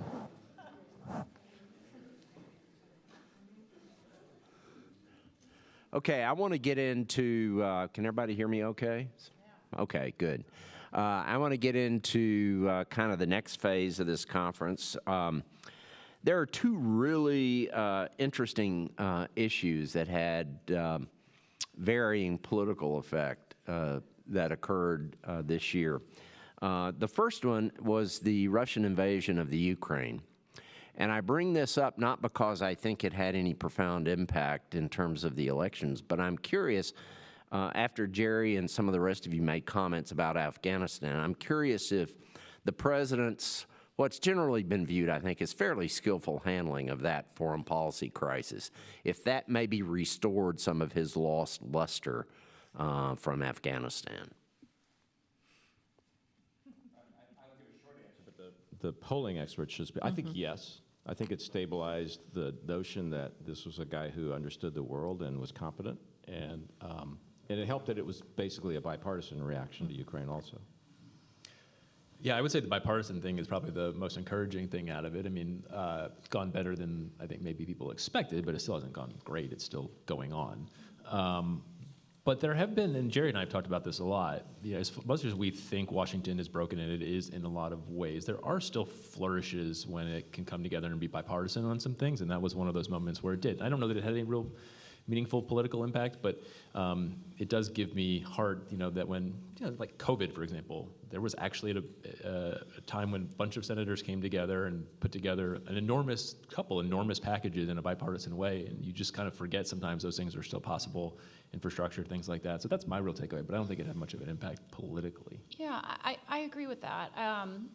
Certainly, especially in the initial weeks after Russia invaded, Biden's approval on handling that invasion was higher than his overall approval rating. People were distinguishing, they were giving him credit. He did have crossover support from people who may not have liked how he was handling the economy or his job overall, who were giving him that credit. So I suppose in that way it was meaningful, and he was able to sort of demonstrate the leadership qualities that I think we talked about with the handling of Afghanistan. He lost a bit. I don't think it had longer term implications politically, both for sort of the electoral map and the races that were playing out as they played out. I also don't think it necessarily fundamentally changed his overall approval. It wasn't a driver of how voters were looking at him, despite the fact that they were looking at him positively in this issue. Yeah, I agree with Molly, and I think when we ask the most important issues, and we can do any number of ways, whether it's open-ended or open-ended, which is we just don't tell people, we say, tell us what's on your mind, or which of these fund issues is most important to you. Foreign policy generally, or the war rates, it's pretty low. And so it's not a fundamental driver. I think it did, to Jerry's point, give people some sense that this was the competency that they were hoping for. And really, when you dig in deeper to the conflict, obviously we've been through two very difficult long-term wars in Iraq and Afghanistan. There's a desire for the public to, unfortunately, really just not want to deal with foreign policy, given how pretty terrible the experiences have been here. And at the same time, there's a real understanding that a war with Russia is a real possibility that people don't want. There's real concern about the use of nuclear weapons. And to have the U.S. drawn in militarily. So the fact that there is a bipartisan effort here to avoid that and support Ukraine, I think, is really important. I think everyone in Washington receives credit for that, but I don't think Biden singularly. It's not. We're seeing a huge uptick there on his ratings. Okay, now there was another issue that came up that I think we can all agree became a driver in the election this year, and that was the Supreme Court Dobbs decision on Roe versus Wade. How did that change the political environment, and how quickly did it change? It changed things profoundly. We've had a robust discussion about all of the many different factors that made this an interesting midterm and a result that was unexpected. And I am not of the belief that any one thing did that. But if you had to sort of look at it as a pie chart of the different factors that made this a surprising and historic outcome, a majority of our starting place would be at that moment. Did it happen initially? Well, there were two phases to it. They struck it down, but there was the leak. So about a month before, I can't remember the exact day, maybe a little over a month out, 6 weeks, the leaked decision happened and shocked the country, I think, and created a lot of questions about whether this was going to happen and what impact it would have. And I would say from a polling standpoint, in that period before it was struck down, we did not see any real massive shift, aside from the fact that Democrats were more likely to say abortion was a top issue for them. But voting behaviors weren't changing, enthusiasm in the election wasn't changing, all of those things under the surface weren't changing. And in the immediate weeks after the decision did come down, I think things changed almost immediately, which was interesting because even though the Supreme Court was essentially telling us that they were going to do this, I think the public really does sort of wait until it happens, and they don't pre-react to something. I think in April, so before the leak and before the decision, it was your NBC News poll, so I guess I won't step on you here. The enthusiasm. Step away. Yeah. There was, well, you can check me on this if my numbers are wrong here. Democrats had a 17-point lag behind Republicans in enthusiasm about the elections. That is not a good indicator about turnout, about enthusiasm. It made us all feel very nervous. And I think in your next poll after, it had gone to parity. They had closed that 17-point gap. So people were enthusiastic. It happened really almost instantaneously. And I would say, so that was the sort of lightning bolt moment. And then I think for us, the question on a lot of our campaigns was, how long does this last? Is this something, the attention span of the public is very short. They're very upset now. Kansas obviously had a massive election, but it was not too long after. Would that enthusiasm extend beyond? And I think it then had all of these different ramifications beyond just the issue itself and the right to an abortion for a woman, beyond that even about control and the candidates who endorsed, who supported this, what it said about them. But I think to answer the question that was asked, it absolutely profoundly changed things, and from the time the decision came down, almost immediately. Yeah, this changed the election. We would not have anywhere close to the result we had here without the Supreme Court weighing in when it did. And look, I think for the country, to the detriment, but politically advantageously for Democrats, and it gave Democrats something to talk about. And to say this is why this election matters. And Molly rightfully talked about that interest gap, and that went away. And so I think that was really important. And I think there could be a whole other panel on the Supreme Court and the role of the Supreme Court, because their fingerprints are over this election in many different ways, from the beginning, from Dobbs, even going before that, and now they're hearing cases on redistricting. And the fact remains that if Republican majority is based on maps that were ruled to be illegal. And that's their majority, is based in states where courts ruled that these maps were illegal, and the Supreme Court said it's too late, we're going to hold these elections anyway. And so I think that's, the Supreme Court, again, a lot of different ways they were involved here, but they fundamentally changed the course of this election with the Dobbs ruling. I think that on the issue of abortion, when we would look at the way candidates, it was a base issue for Republicans for so many years. And they were successful in that, especially white evangelicals, that there was a plan. The plan was to, get these people on the Supreme Court, and then they would overturn it. And that's, of course, what happened.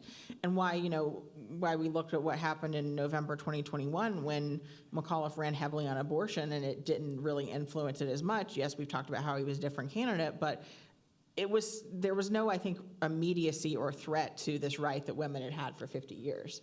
And even maybe in the, as Molly mentioned, when the leak happened, it still took some time to set in.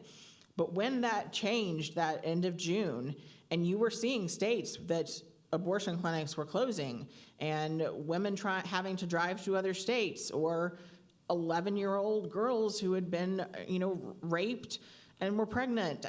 These were the stories that penetrated, and it's not an issue that, when you're looking at those suburban women voters that became such a swing in the Trump era, that is not a winning issue with them, because, of course, as women know, it encompasses so much more. It encompasses birth control. It encompasses contraception access, ectopic pregnancies, and these things. And so I think this clearly gave Democrats, but it had to actually be taken away, I think, in a way for voters to realize how important that was to them. The dissonance is that it wasn't necessarily showing up in all the data that we were looking at, because the economy was such a massive driver, and Republicans were in such a lead on so many top-line issues. Biden's numbers were terrible. They were terrible on the economy. Republicans' numbers were so good on the economy.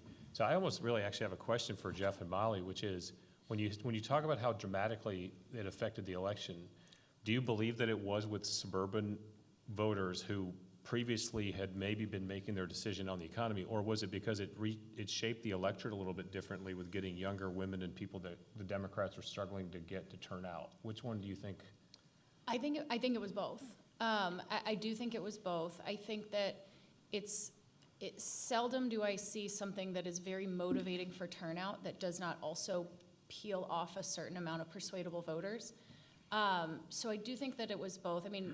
We will wait and see voter file returns and things like that to sort of see what what turnout looked like in some of these areas. But I think it had that effect. I completely agree, though, that I went into this election really with the big question mark of, is it going to get people out? We can measure this in the poll and say, okay, a year ago, Democrats were not as enthusiastic as Republicans, and now they are.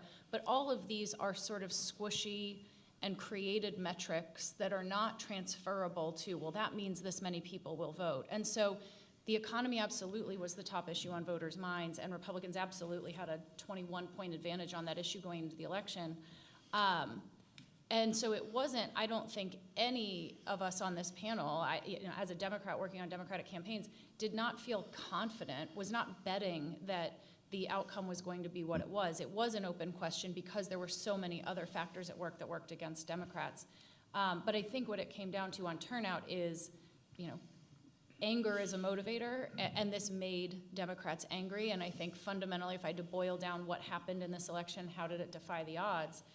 It was no longer a referendum on Joe Biden. It was a choice, and Trump played a role in that, and abortion played a role in that, and democracy played a role in that. But this was sort of the turning point where it became a choice. And so for some suburban, not all, I mean, I think there were still underperformance because of the economy. Some suburban women voters still did vote Republican. But I think you did have more of those voters sort of, a critical number combined with turnout that showed up. Yeah, and I would just add that, we would test, messages and surveys, almost every single survey, abortion would be like the top concern that voters had about the Republican candidate. And we'd ask it different ways. It would be motivation, concern, motivation to vote. It would be concerns about voting for the Republican. We'd come back and ask an open-ended questions. It was like, of all the concerns that you just heard, which bother you the most? And almost uniformly, abortion was, if it wasn't the top, it was the second. And the power of the open ends was different than the open ends you heard on other issues. It was just, there was a real sense of anger there. The one other thing, I'll make on this is, to the economy point, is when you have successful candidates like a Mark Kelly in Arizona, they were able to use abortion, but then also talk about the economy. So they had to, that had to be that they had to close the gap on the economy. But in a lot of places, the Republicans weren't able to have a conversation on abortion, so it ended up being. And what's interesting is I think Mark Kelly's rare, and I think Tim Ryan is rare. I think that what was interesting in a lot of the races we were doing is that we would talk about the economy, and the Democrats are like, I don't want to talk about this. And you would talk about the abortion, and our candidate would say, we don't want to talk about this. It happened in 2018. Democrats were talking about health care, and Republicans did, no, I'm not talking about it. And so there's a lesson there in any election that if the voters are screaming about something, you have to have an answer for it. Yeah, well, I was going to pick up on that point, and I defer to Mike and Brendan if I'm wrong about this, but I think the more subtle effect here was that the Republicans kind of became the dog that caught the bus when the Dobbs ruling came down, which is to say they'd been campaigning against, arguing against, speaking against Roe v. Wade for the however 50 years that it was in existence. Then all of a sudden, it was gone. And it was no longer a hypothetical idea, it was real. And I think at that point, one of the problems for Republicans was they didn't have an answer as to what's the alternative. Is it abortion's banned in all cases? Is it except for the life of the mother or incest and rape? Is it 6 weeks? Is it 15 weeks? And that allowed, I think, Democrats to portray almost every Republican candidate as an extremist on this issue, when in fact they probably weren't. But there was no Republican, okay, now this is what we stand for on abortion because Roe v. Wade is gone. No, in fact, I'm sorry, real quick, if you go back to 14, Democrats tactically were very successful at figuring something out. Republicans in primaries going back years had been checking boxes on questionnaires and probably half the time not even realizing what they were doing. My campaign staffer checked this. Of course, I don't want to be to the left of my primary opponents. And all of a sudden, they were able to pull that out and start talking about exceptions, which really wasn't a part of the political vernacular before. That came back with this. All of a sudden, the exceptions debate. And where we had been before that was late-term abortions. We were succeeding in polling. When we had a fight, if you went to a focus group or you asked a survey question, who's more extreme? A Democrat that would allow for a late-term abortion, including where Governor Northam had a conversation post-birth abortion, is that more extreme, or someone who is advocating for not having exceptions for rape and incest? We would win that fight. The exact same question gets asked after Dobbs, and it was like, I don't care about what I said before, you're the extremist now. We were just like, wait a minute, can't we fight back? Don't we have our own way to paint them as more extreme than we are? And the polling that I saw was saying, no, it doesn't matter. We've kind of crossed the Rubicon on an extreme issue now, and you don't have that weapon anymore, which is part of the reason why Republicans then weren't talking about it, because the thing that they had to fight back was to paint the other side as extreme, and it kind of disappeared. I was just going to note that, you talk about the enthusiasm gap and what that means. I always think about it as like somebody who's very enthusiastic to vote and votes, and somebody who's not so enthusiastic to vote and votes. The vote counts the same, right? But what I found with Dobbs was, and this is like a little more tricky of how do you quantify it as a political story, as like a journalist, but you would find like diehard Democratic voters who they were always going to vote for the Democrat, but something that Dobbs did was they started making phone calls, or they started phone banking, or started getting more just involved in their community. And the second thing I was going to say was I was going to add there was kind of a third phase, I feel like, and there was the leak, and then it happened, the decision came down. Something else that happened after that was people started to see how it actually impacted them where they lived, because it wasn't uniform. I don't have to explain that maybe anywhere else to a room of Kansans of what the stakes ended up being where they were. And then we saw it become a matter of salience based on where people live. People could care about both the economy and abortion rights, depending on what was happening in their states. They maybe cared about one more than the other. Well, and the message that Republicans had initially coming out of Dobbs was, this is a states' rights issue, so this is going to be sent back to the states. This is what we are for as a Republican Party. But then, I mean, the complaining I heard from many Republican senators about this when Lindsey Graham then proposed the 15-week abortion ban and different things. Okay, well, now you have a set time and everything, and that you want a federal standard when you've spent these past few weeks and months saying, no, it should be left up to the states. And, I was curious to see how in states that had important governors or Senate races, Nevada, for instance, has a protection that's in the Constitution. And so I think in the governor, I went into this thinking it would make a bigger difference in governor's races than Senate races. And I think it made an impact on turnout in Senate races, clearly in instances. But when it came down to it, I mean, I think a big part of the reason why people like Gretchen Whitmer won and why Tony Evers won in Wisconsin, even as they lost the Senate seats, because, I mean, literally it went back to, the trigger law was back in Wisconsin to a law that was before the Supreme Court. I mean, before the Civil War. So, I mean, it was just a very different way. And then you're thinking, okay, well, it's legal in Nevada, but then, if they pass this national ban, it took away a talking point from Republicans that they had that I think was at the core of what their party, ideals were. And that just, I think, even more muddied the waters, really.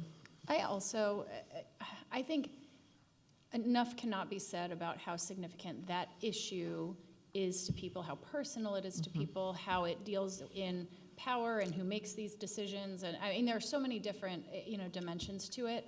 But I also, I wonder and have wondered many times throughout the cycle, had we not been in the cycle where election denialism was also a major conversation on people's minds, which is, again, a conversation about rights and who gets to decide things for the people of this country. And there is a consistency there in terms of both what our norms are and what our rights and expectations are as citizens in this country. And to me, I do, if this had happened, the Supreme Court could, have overturned this at any other, I mean, they couldn't have, but, they could have done this in a few years. I mean, this didn't have to happen now.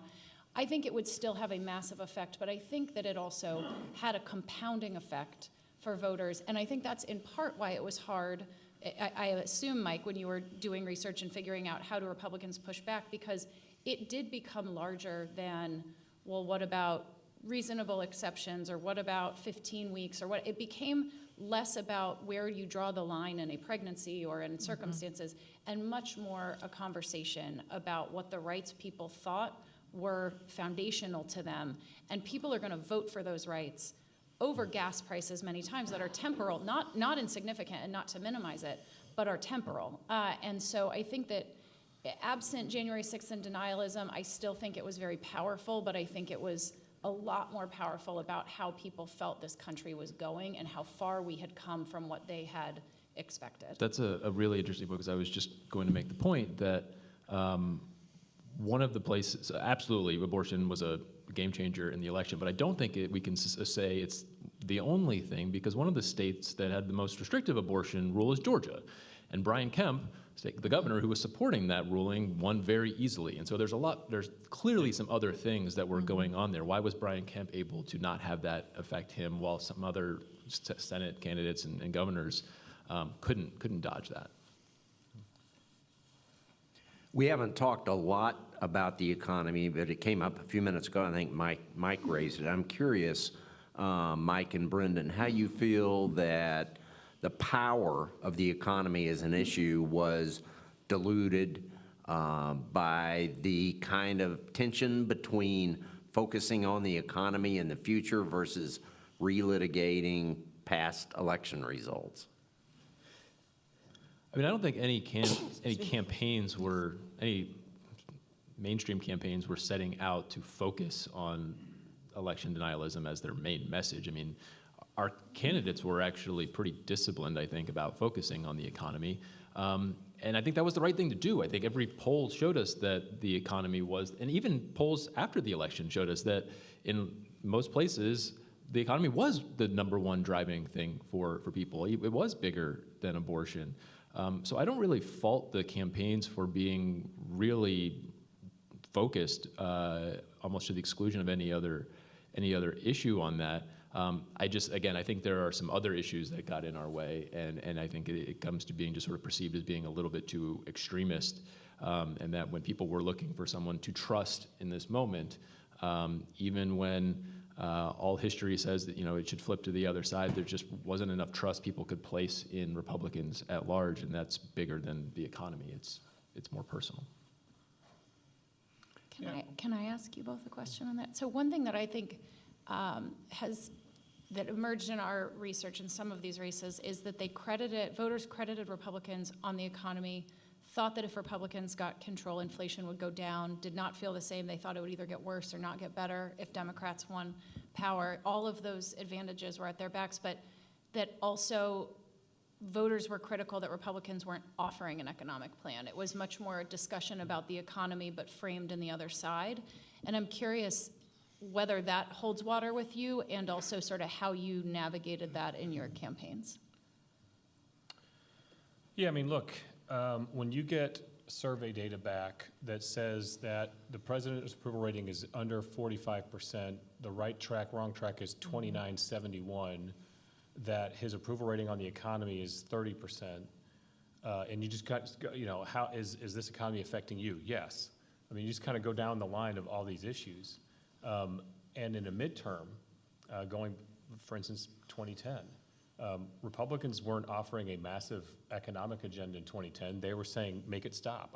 We're here to make it stop. Mm-hmm. And so it was reasonable for Republicans to run a campaign with Joe Biden to say, we're going to make that stop, especially because it was actually pretty easy to tie it to policies that he had enacted with the rescue plan that we were able to say, legitimately, this is what has caused the spike in inflation. We will reverse that. So there was actually inherent in our message a sort of economic plan, which was to change the policies that are going on. It wasn't just, you don't like him, let's stop it, we're going to oppose him, which may have been a little bit more of what 2010 was about.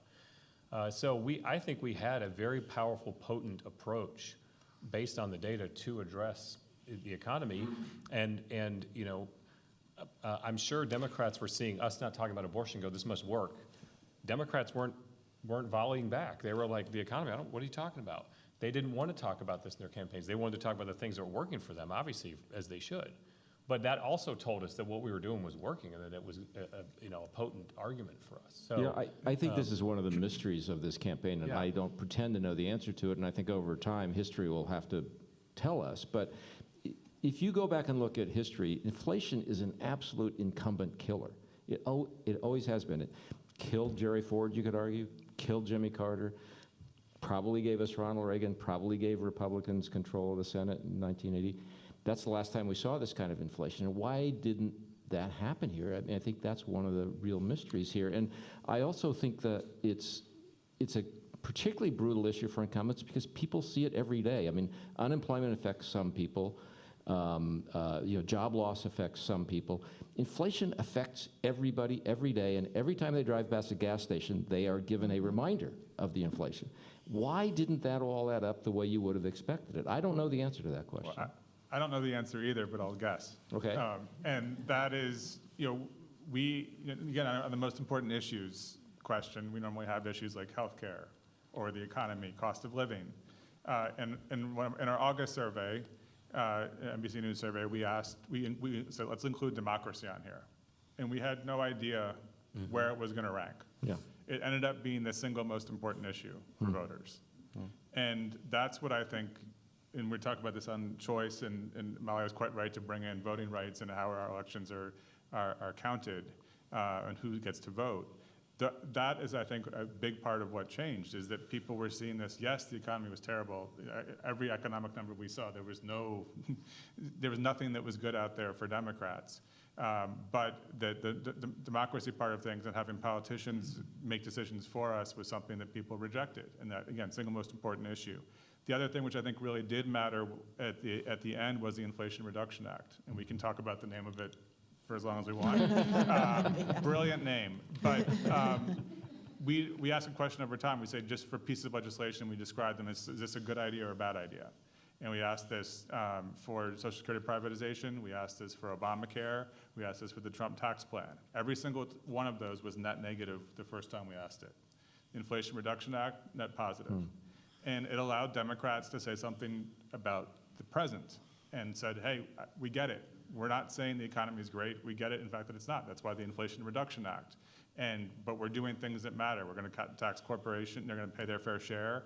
And we're going to work on lowering prescription drug costs. And people at the margins understood that. And that's what Democrats could communicate on the economy. Again, they weren't going to win the economic argument with most voters in the middle, but they were going to, that was going to be more of a draw. But I didn't find a lot of Democrats running on the Inflation Not Reduction Act. There wasn't in their ads. They weren't, maybe they would say it in a town hall, but they weren't really leading with that. But I think they ran on chips. I think they ran on bringing jobs back. I think onshoring supply chains. I think there was In their communication on that. Yeah. Warnock did, for sure. Whitmer ran on it quite a bit in her governor's race in Michigan because there was such a unique sort of chip investment there.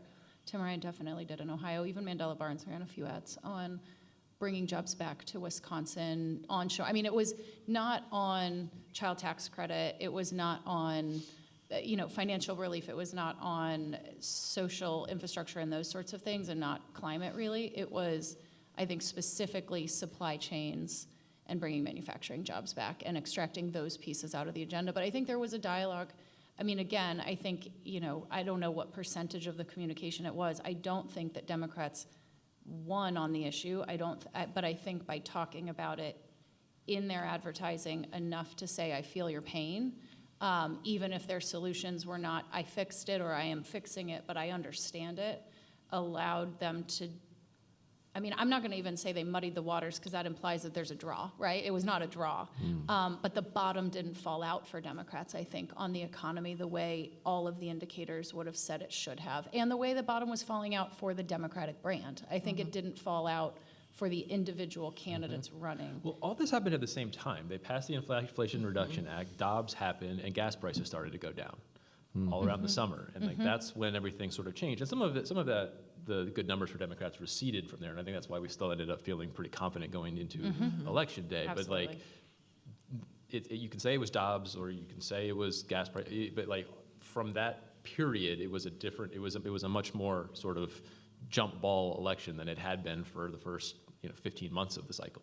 And that's also when a lot of Democratic incumbents started to spend money on paid communications too. So Yep. it was all those things. You're right, Brenda. But that Obviously, also was a big part of this, is that a lot of the challengers hadn't spent against them yet, but they were building up their brands. I'm curious how the panel feels the importance of money was in this election. It seems like this election was more about big issues this year than money, but I still want to ask the question. Well, I think in the Senate, we got outspent $500 million Yeah, you don't have the exact numbers, but on TV. right. On TV. And the important thing to note, though, too, is because Democratic candidates were raising so much money, and candidates get the cheapest ad rate. So, an ad run by Mark Kelly in Arizona reaches far, even for the same price, reaches far more people than Senate Leadership Fund. Or they didn't play in that state, so maybe a different race. But anyway, the same thing, than an outside super PAC coming in. To get that same amount of TV exposure, you're going to have to pay more money. So you always want those hard dollars to go to the candidates. And that's where, again, where I still think Democrats have especially people like Kelly and Warnock, have built this small donor base and it clearly helps them, and that you saw other candidates across the board, the incumbent specifically. But, you know, in every race where the candidate spent the most, that's what won. I mean, in Wisconsin was outspent. So Johnson actually and Republicans spent more in that race, and he ended up winning. So again, I think money clearly does matter. And it's something that Republicans, I think, have to figure out how to, you know, there is Win Red now, sort of the, you know, the answer to Act Blue and different things, but there's a lot of recriminations going around about how that works and how much the committees were taking and other fundraising appeals. I mean, there's a lot of finger pointing going around, but I think the bottom line is, and one thing I even heard from people wondering is, of those small dollar donors that the Republican Party may have been able to reach, they were brought in by Trump, who was continuing to fundraise and build this war chest that he, at the very end, only ended up spending a very minuscule amount in a few races, but again, not till the very end, and nothing to the level of the war chest that he had built for himself and his, you know, now rerun race. So I absolutely think it mattered, and it's something that Republicans have to find an answer to, the candidates. But I mean, you had a lot of Republican candidates that were, I think it sort of goes back to that, what Mike was talking about earlier with the weaker candidates, that they didn't have to fundraise as much in the primary. They had Trump's help in different things. I mean, Oz put in so much of his own money, but then there was a question, is he going to put more in for the general? And that J.D. Vance was never a strong fundraiser in that regard, whereas Tim Ryan completely blew it out of the water. So, Yeah, I just pulled it up. About a week before the end of the runoff, there was $75 million that had been spent on television, and it split 60-15 yeah. for Warnock against. Oh, you're talking about just in the runoff? Just in the runoff. Oh, About a yeah, week it was ago, massive. That was the number. It was massive in the Probably runoff. more spent since then, but it was 75 million. It was split 60 to 15. So most people aren't going to win an election at almost any level in a split state when you get outspent like that. It's just not going to happen. Yeah, you can't have a conversation about the outcomes of these races and not include the money part of it. I mean, and the same is true in Ohio. Tim Ryan, again, it's candidates versus sort of total money spent. Tim Ryan raised more money than J.D. Vance did, had more share of his own communication, but there was really only, you know, a negligible amount of outside group spending on his behalf for a very brief period of time. I think he was ultimately outspent 6-1, and so to say he lost because of this or because of that or because of this, and some of those things are true, and that's partially why the money doesn't come in. You know, I mean, these things don't happen sort of in isolation. There's a calculation about the winnability of a certain state or a certain candidate in a certain cycle, and I think Democrats bet on the right places this cycle. I mean, I worked for Tim Ryan this cycle. I wish that outside group spent, but ultimately, the outside community, they're interested in making sure as many Democratic senators come back as possible, and Ohio was going to rate lower on that list. So it's not even a critique, but you can't say someone who's outspent 6-1, it was a failure of their message alone. And I think that often becomes the question is, how could so-and-so, I mean, I think that happened in so many places. The Pennsylvania governor's race, there were a lot of reasons that nobody spent for Doug Mastriano because of candidate quality and flaws, but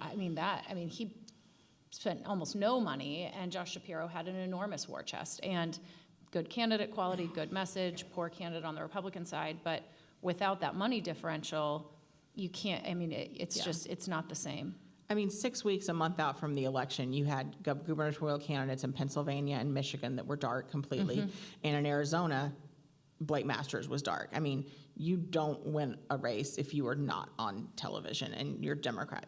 You're just being completely outspent. Like, that is a crucial part of how you win a statewide race. And if you do not have those fundamentals, like, the race is not going to break in your favor. My second question today was about expectations going into this election at the beginning of the cycle. Now I'd like to go to the end and say, what were your thoughts on election night? I remember we were getting the AP VoteCast data back. It's like a very, very big poll. I think it's like 100,000 or some people participate in it. And I thought we were headed for a better night for Republicans looking at that data, because, I mean, there were like, I think I think Brendan had mentioned Republicans in 2020 doing better with some minority groups than they had in the past. And if I remember correctly, like AP Vocast had Republicans in double digits with black men or black women, which I was just like, oh my God, if that's true, like it's going to be a big night for Republicans.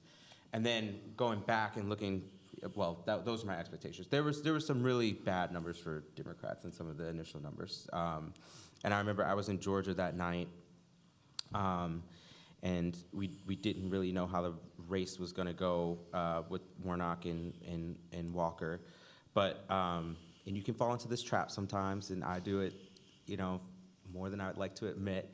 But if you go to one candidate's event and there's a ton of people, and then you go to somebody else's candidate, but you could feel a lot of energy for Herschel Walker that you wouldn't expect for somebody who was that beleaguered by accusations. I mean, I think you mentioned the figures. I mean, it wasn't like a big drop off. I mean, there were still a lot of people in Georgia who voted for Herschel Walker. So taking all those data points together, I was very surprised the next day. I think there was a feeling that maybe Democrats had peaked too early, where the polling was high in Democrats' favor in August in places like Pennsylvania and Arizona in particular, because I know we shifted both of those races to lean Democratic, but then as we saw it continued to tightening, and that was in both Republican and Democratic polling, that we shifted those back to toss-up ultimately. And even talking with many Democrats the week before the election, the feeling was, well, we're not going to get slaughtered like we might have, but like the feeling that, okay, here's where Biden still is in the state, and here's where the economic numbers are. And that's where I think, going back, like, I don't think we fully did understand how abortion was going to impact those things, how democracy issues were going to impact those things, because, I think, Bill, you were saying at the beginning and telling us backstage that, it was the weirdest midterm of your life. I mean, that's because it did not follow the historical indicators. And, one thing I was really tracking was, where is Biden's approval rating in these states? Because he's at 44, 45 nationally. He's in 41, high 30s in some of these states in the final polling that I saw. And, you can maybe outrun Biden by 5 points or so. What I think we underestimated, though, is that some of that disapproval for Biden, the people that strongly disapproved of him were not going to vote for Democrats under any circumstances. But those people who somewhat disapproved, I think that's when it became such a choice between these two type of candidates. And do you want one that maybe is more like Biden, that isn't crazy, or you want a candidate like Trump? My boss, Amy Walter, has termed these sort of the meh voters. And ultimately, when we looked at that subgroup, they broke for Democrats. And another Republican I was talking to just this week said, we looked at the data going into the election and where the undecideds were. If you're an undecided voter, you're more than likely not voting for the incumbent if you haven't decided by now. They expected that those, and I think a lot of us did, Democrats and Republicans expected that those undecided voters would break for Republicans in the end. They didn't. They broke at least 2/3 for Democrats, and that was decisive. This is a really important point, because we're all kind of captives of our own experiences and what we've seen before. And if you've seen these before, what Jessica just said is exactly what you'd expected. At the end, particularly in a midterm, the undecided voters and the soft voters all break in the same way, 80-20 in the end, and it's usually against the party in power.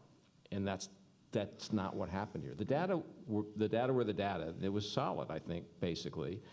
It's just that it was a failure of imagination to see that the historical pattern, which is that everybody who's soft and undecided in the end says, I'm going to go with the other guys, didn't do that. Why did that happen? Well, I thought abortion had faded as a salient issue, and that was wrong. And second, the Trump factor. I just don't think you can get around it. I mean, I expected us to have a decent night. I mean, just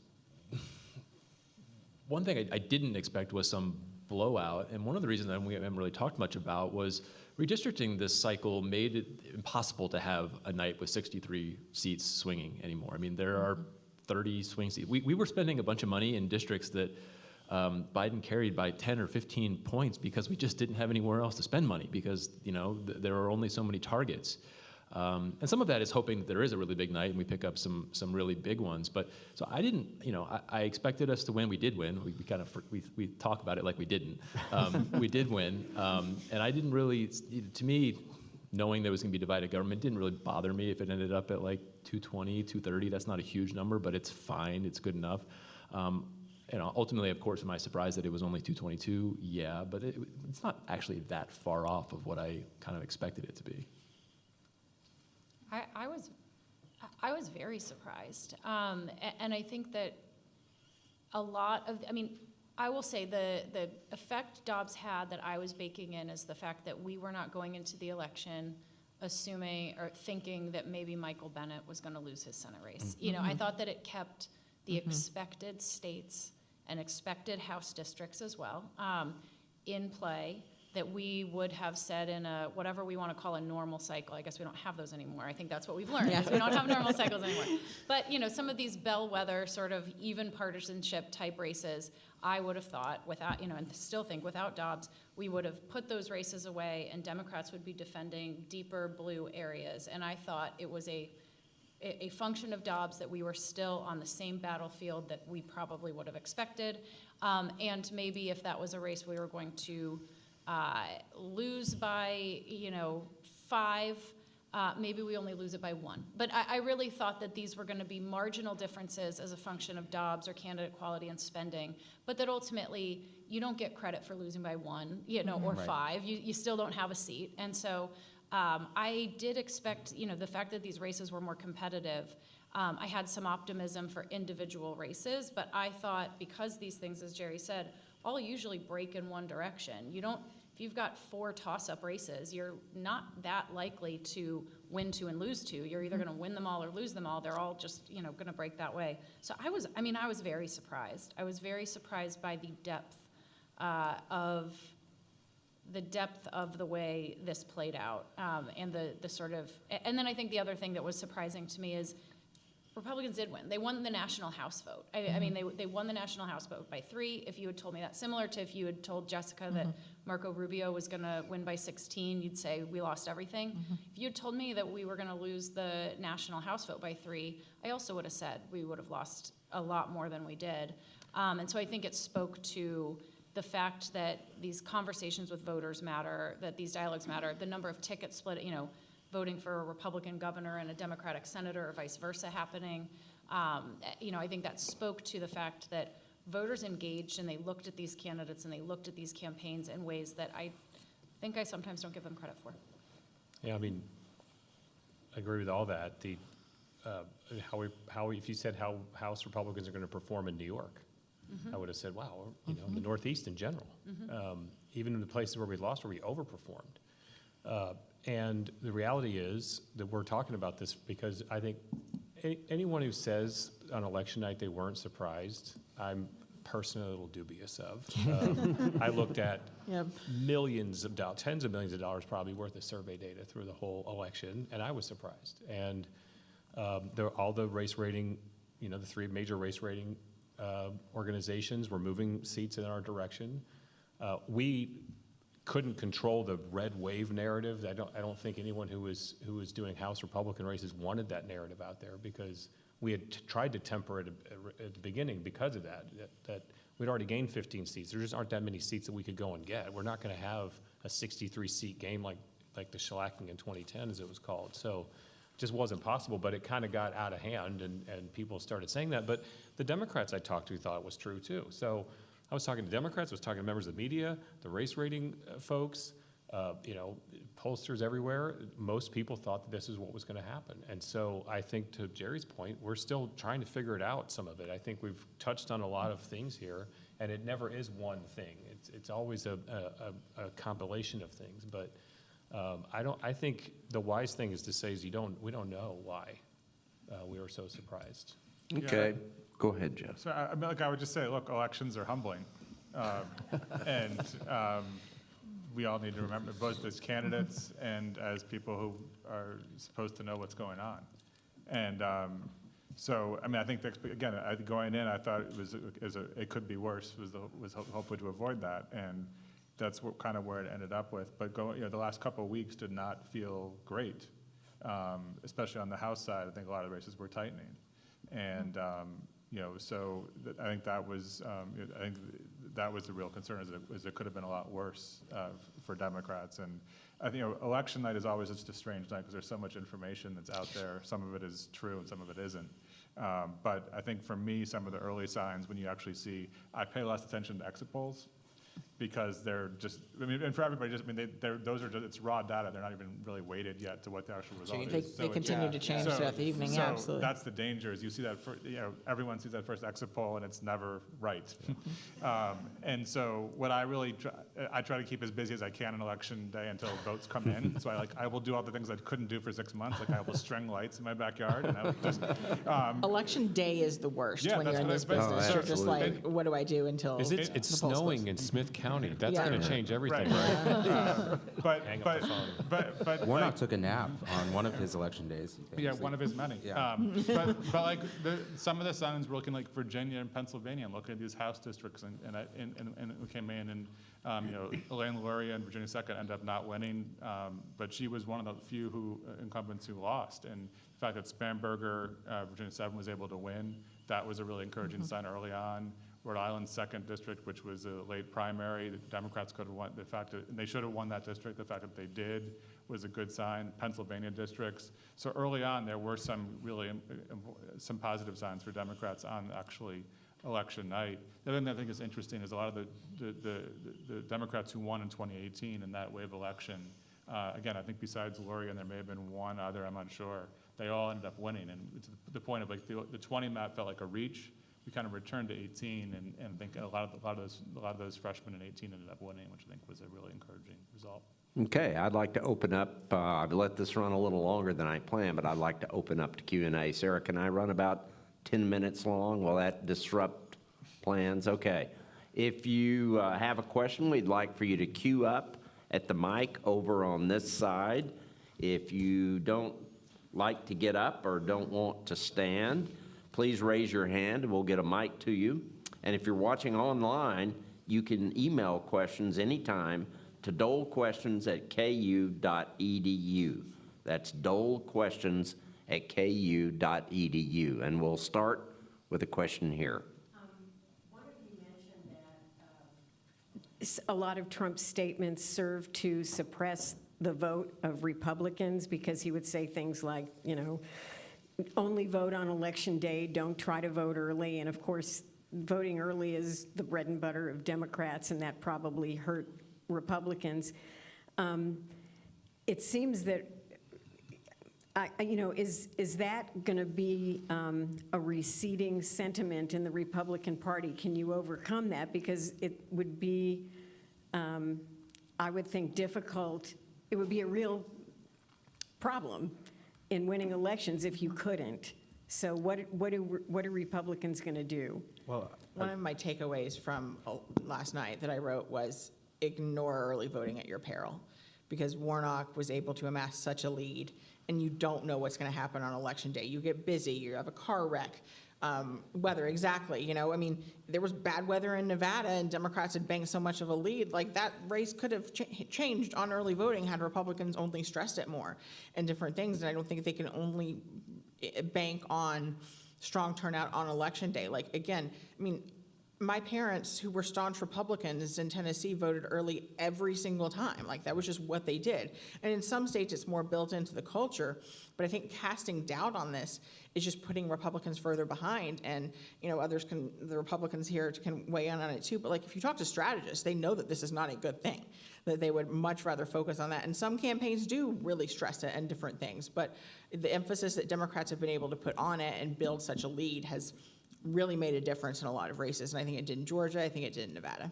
I've seen some Republicans try to kind of back into early voting with election rigging somehow. So, for example, in the Virginia governor's race, I remember there was some Republican groups saying, go vote early so they can't steal your vote. I heard candidates say it, and then it's it's a powerful message when you hear the candidate say it, and then you go talk to voters like somewhere else, and then like they say it back to you. It's like, yeah, I voted early so they can't steal my vote. So I do think, like as Jessica said, Republicans do acknowledge that it's an issue for them, and I do think you'll probably start to see more candidate-specific targeting of early voting. But I don't know. We've got Republicans here on the. What I would say is the campaigns that are better organized win ground games.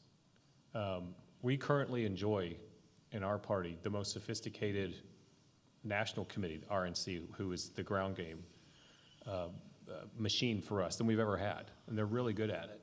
The organized campaign is going to win early vote. It has nothing to do with fraud, any of those sorts of things.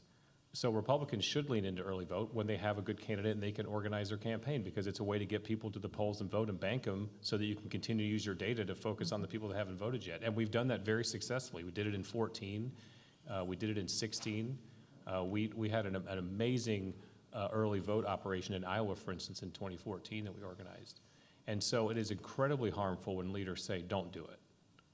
It is really harming us. I'm saying this as an operative who organizes this. It is a terrible thing for Republican leaders to say that, or Democratic leaders or anyone to say it. Now, having said all that, there are some things that concern voters, like ballot harvesting, that kind of play into this. And so it's a mixed bag, because some people are uneasy about some of our election laws.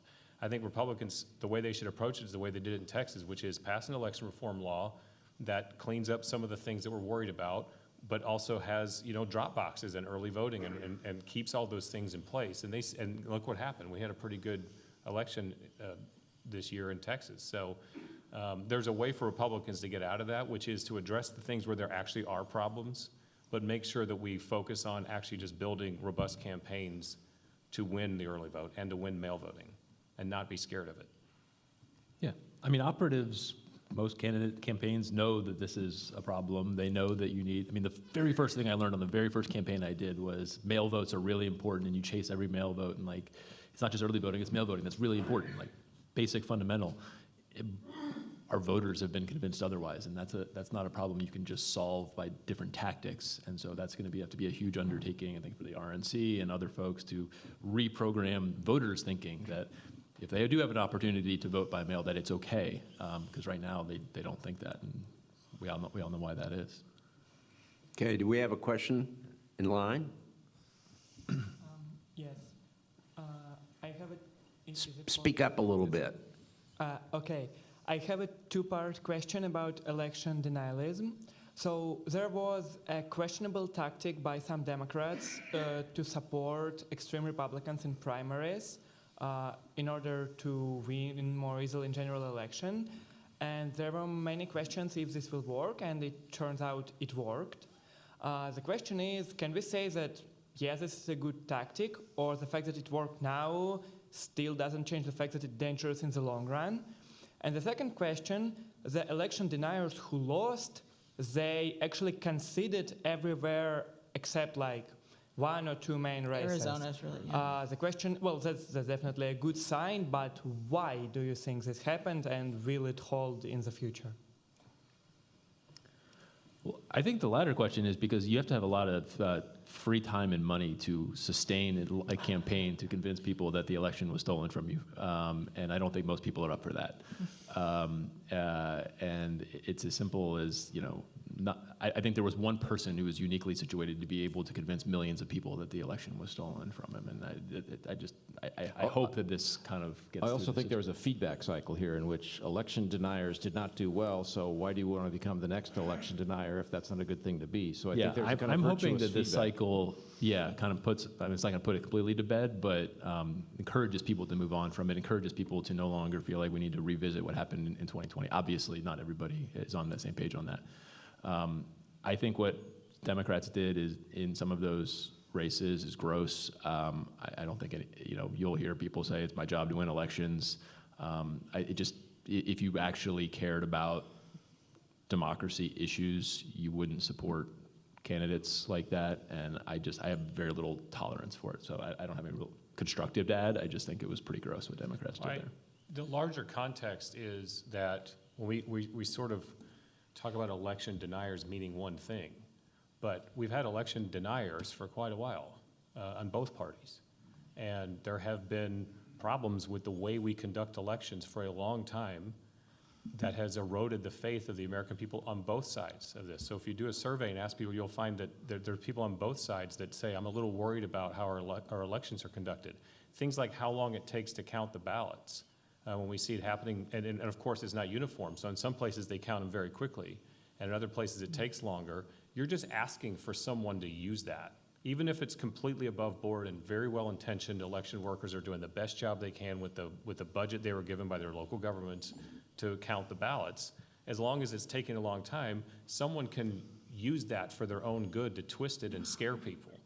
And so, and in 2016, there was a major message from one of the parties that the election was fraudulent. And the losing candidate said it was fraudulent, that the Russians had really, come in and changed the outcome of the election and that they wouldn't have lost because of that. So, it gets caught in a partisan thing, and I understand why that is. It's a bipartisan problem. And so I think cynical acts like trying to get people elected that you are openly saying you disagree with but you're going to fund only makes that worse. It's legal. There's nothing illegal about it, and it's certainly an effective campaign tactic because they did it and it worked. But in the larger context, I think, of what we're talking about, everyone, I think, has to be more responsible in a lot of the things that they say about and the way that they conduct themselves with this. Yeah, I think, look, on the election denier question, I think the country was fortunate in these election results. In a number of these elections, the results were quite close. And it was not a sure thing that someone who has pretty extreme positions on this was going to win. I think Arizona is an example of that in the Secretary of State's race. And someone who really didn't have a campaign to speak of, came very close to winning. On the question on the primaries and been involved in the other party's primary, I think it is something you need to be very careful about, because if you asked a lot of Democrats in 2016 who they want coming out of the Republican nomination, they would have said, well, Trump, he'll never win. So you need to be careful when you play there. We have a question right here, if we can bring the mic. Did I hear you say that election denying was both a bipartisan problem? I don't recall Hillary Clinton not accepting and congratulating Trump on winning and acknowledging that he was going to be the president. And she didn't spend the next 4 years going around denying that she had lost. I mean, it's not a bipartisan problem. It's So just not. I mean, the Democrats I'll address that. obviously had a lot of questions about that election, but they didn't do what Trump has done. That's Well, I didn't say that. bipartisanship is not part of it. I respect your opinion, sir, and I'm not saying that it's equal. What I'm saying is that to this day, Hillary Clinton very recently has made comments about the election of 2016 not being fair. Stacey Abrams said that the election was stolen from her in her governor's race in Georgia. There are many Democrats who said that the 2000 election between George Bush and Al Gore was not fair and was stolen. They call him the commander in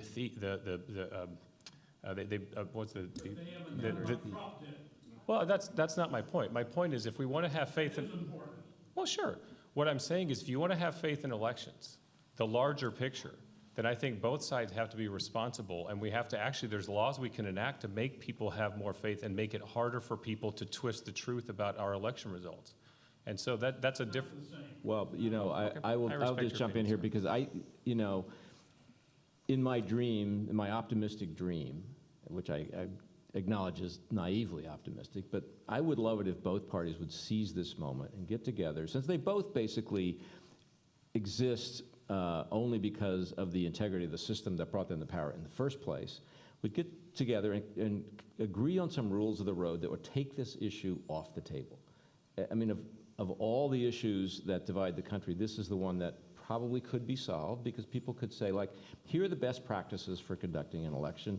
We have all, as Democrats and Republicans, agreed these are the practices we will follow, and therefore nobody's going to say this was wrong, that was wrong, that's not kosher. That could happen.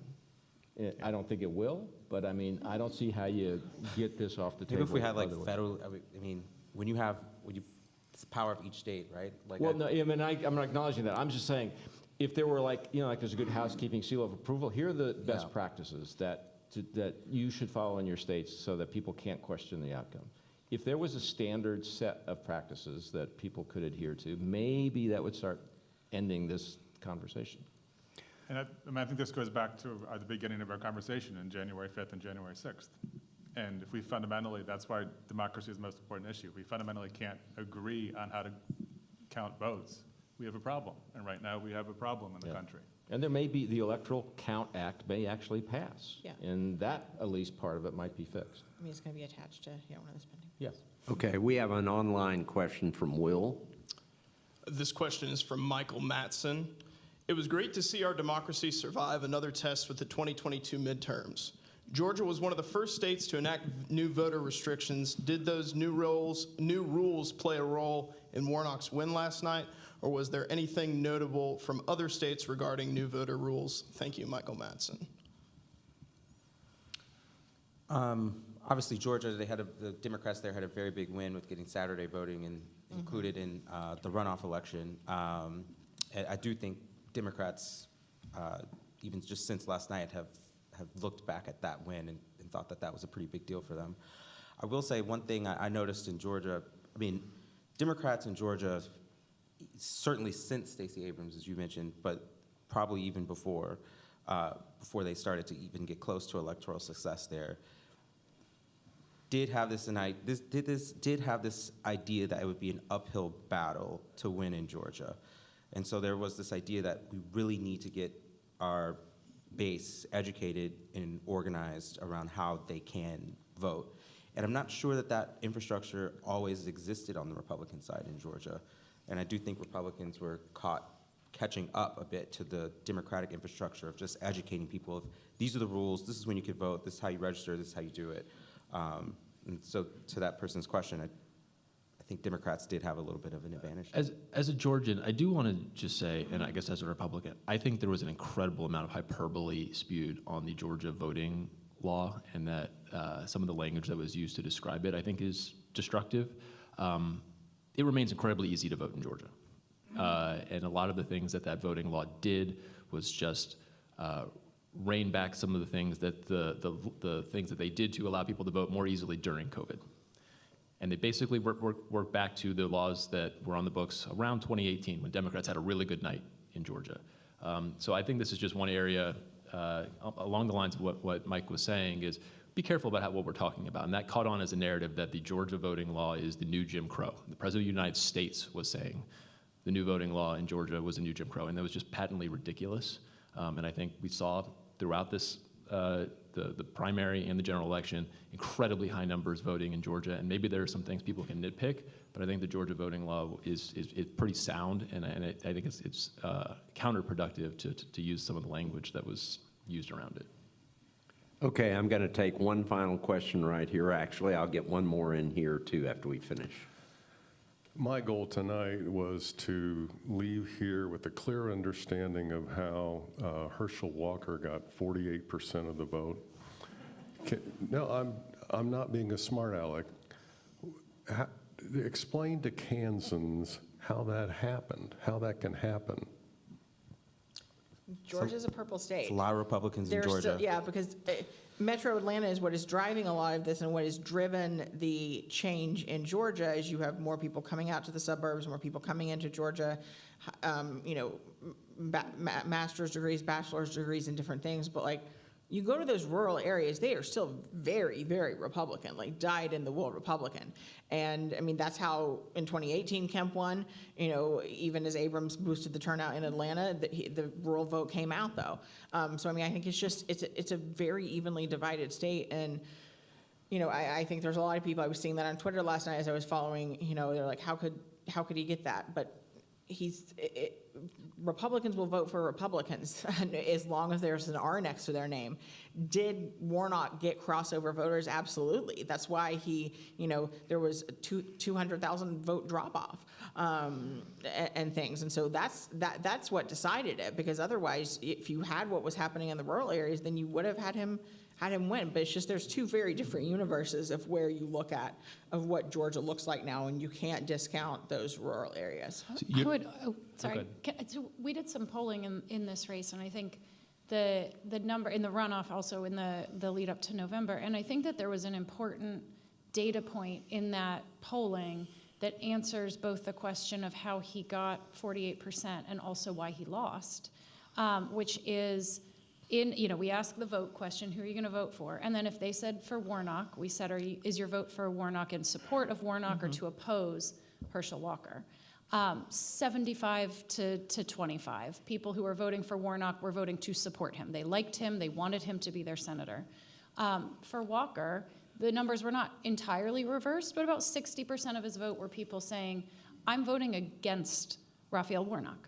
Now, that is not, you don't want to be that candidate. That's not good.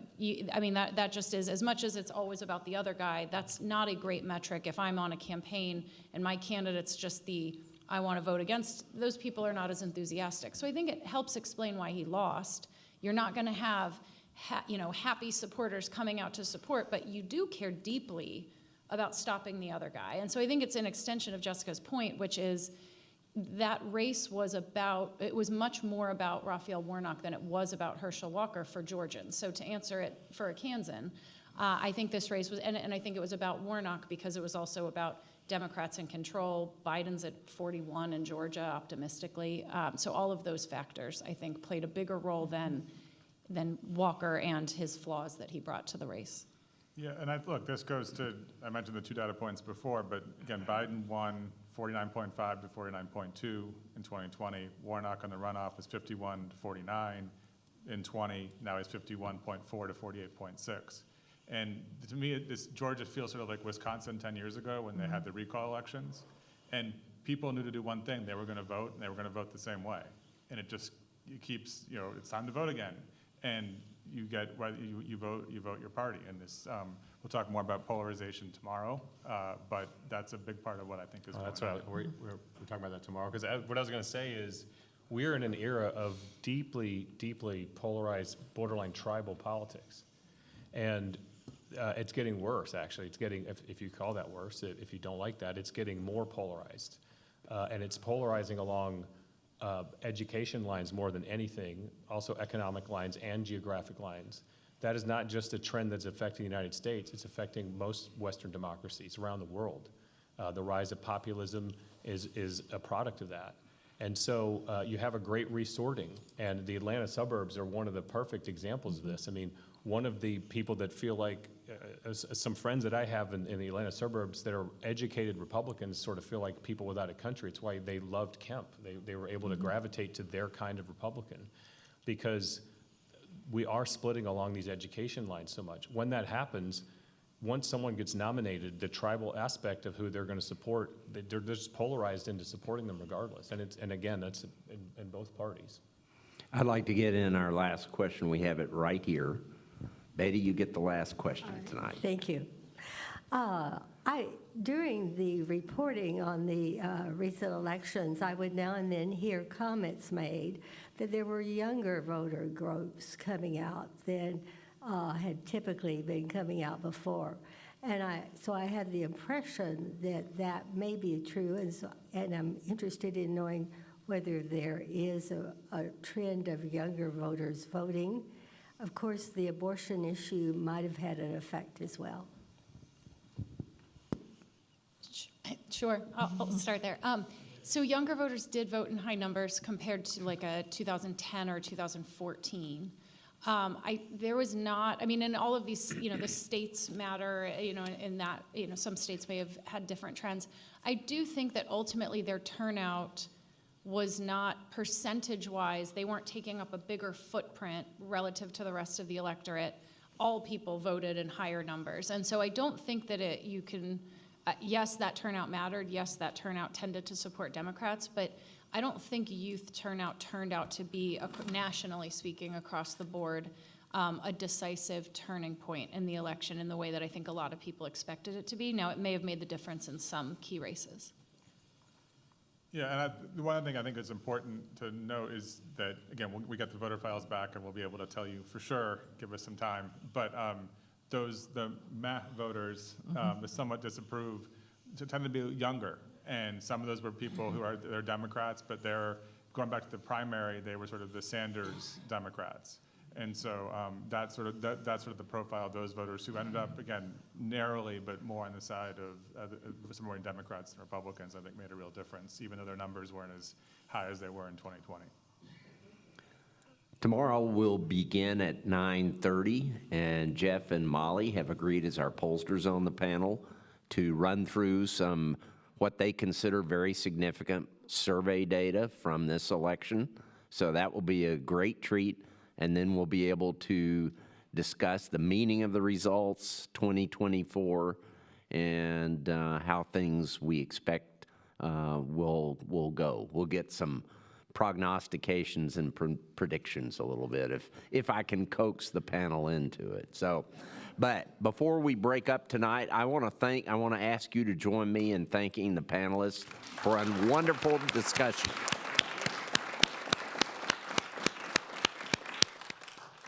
Thank you all and have a great evening.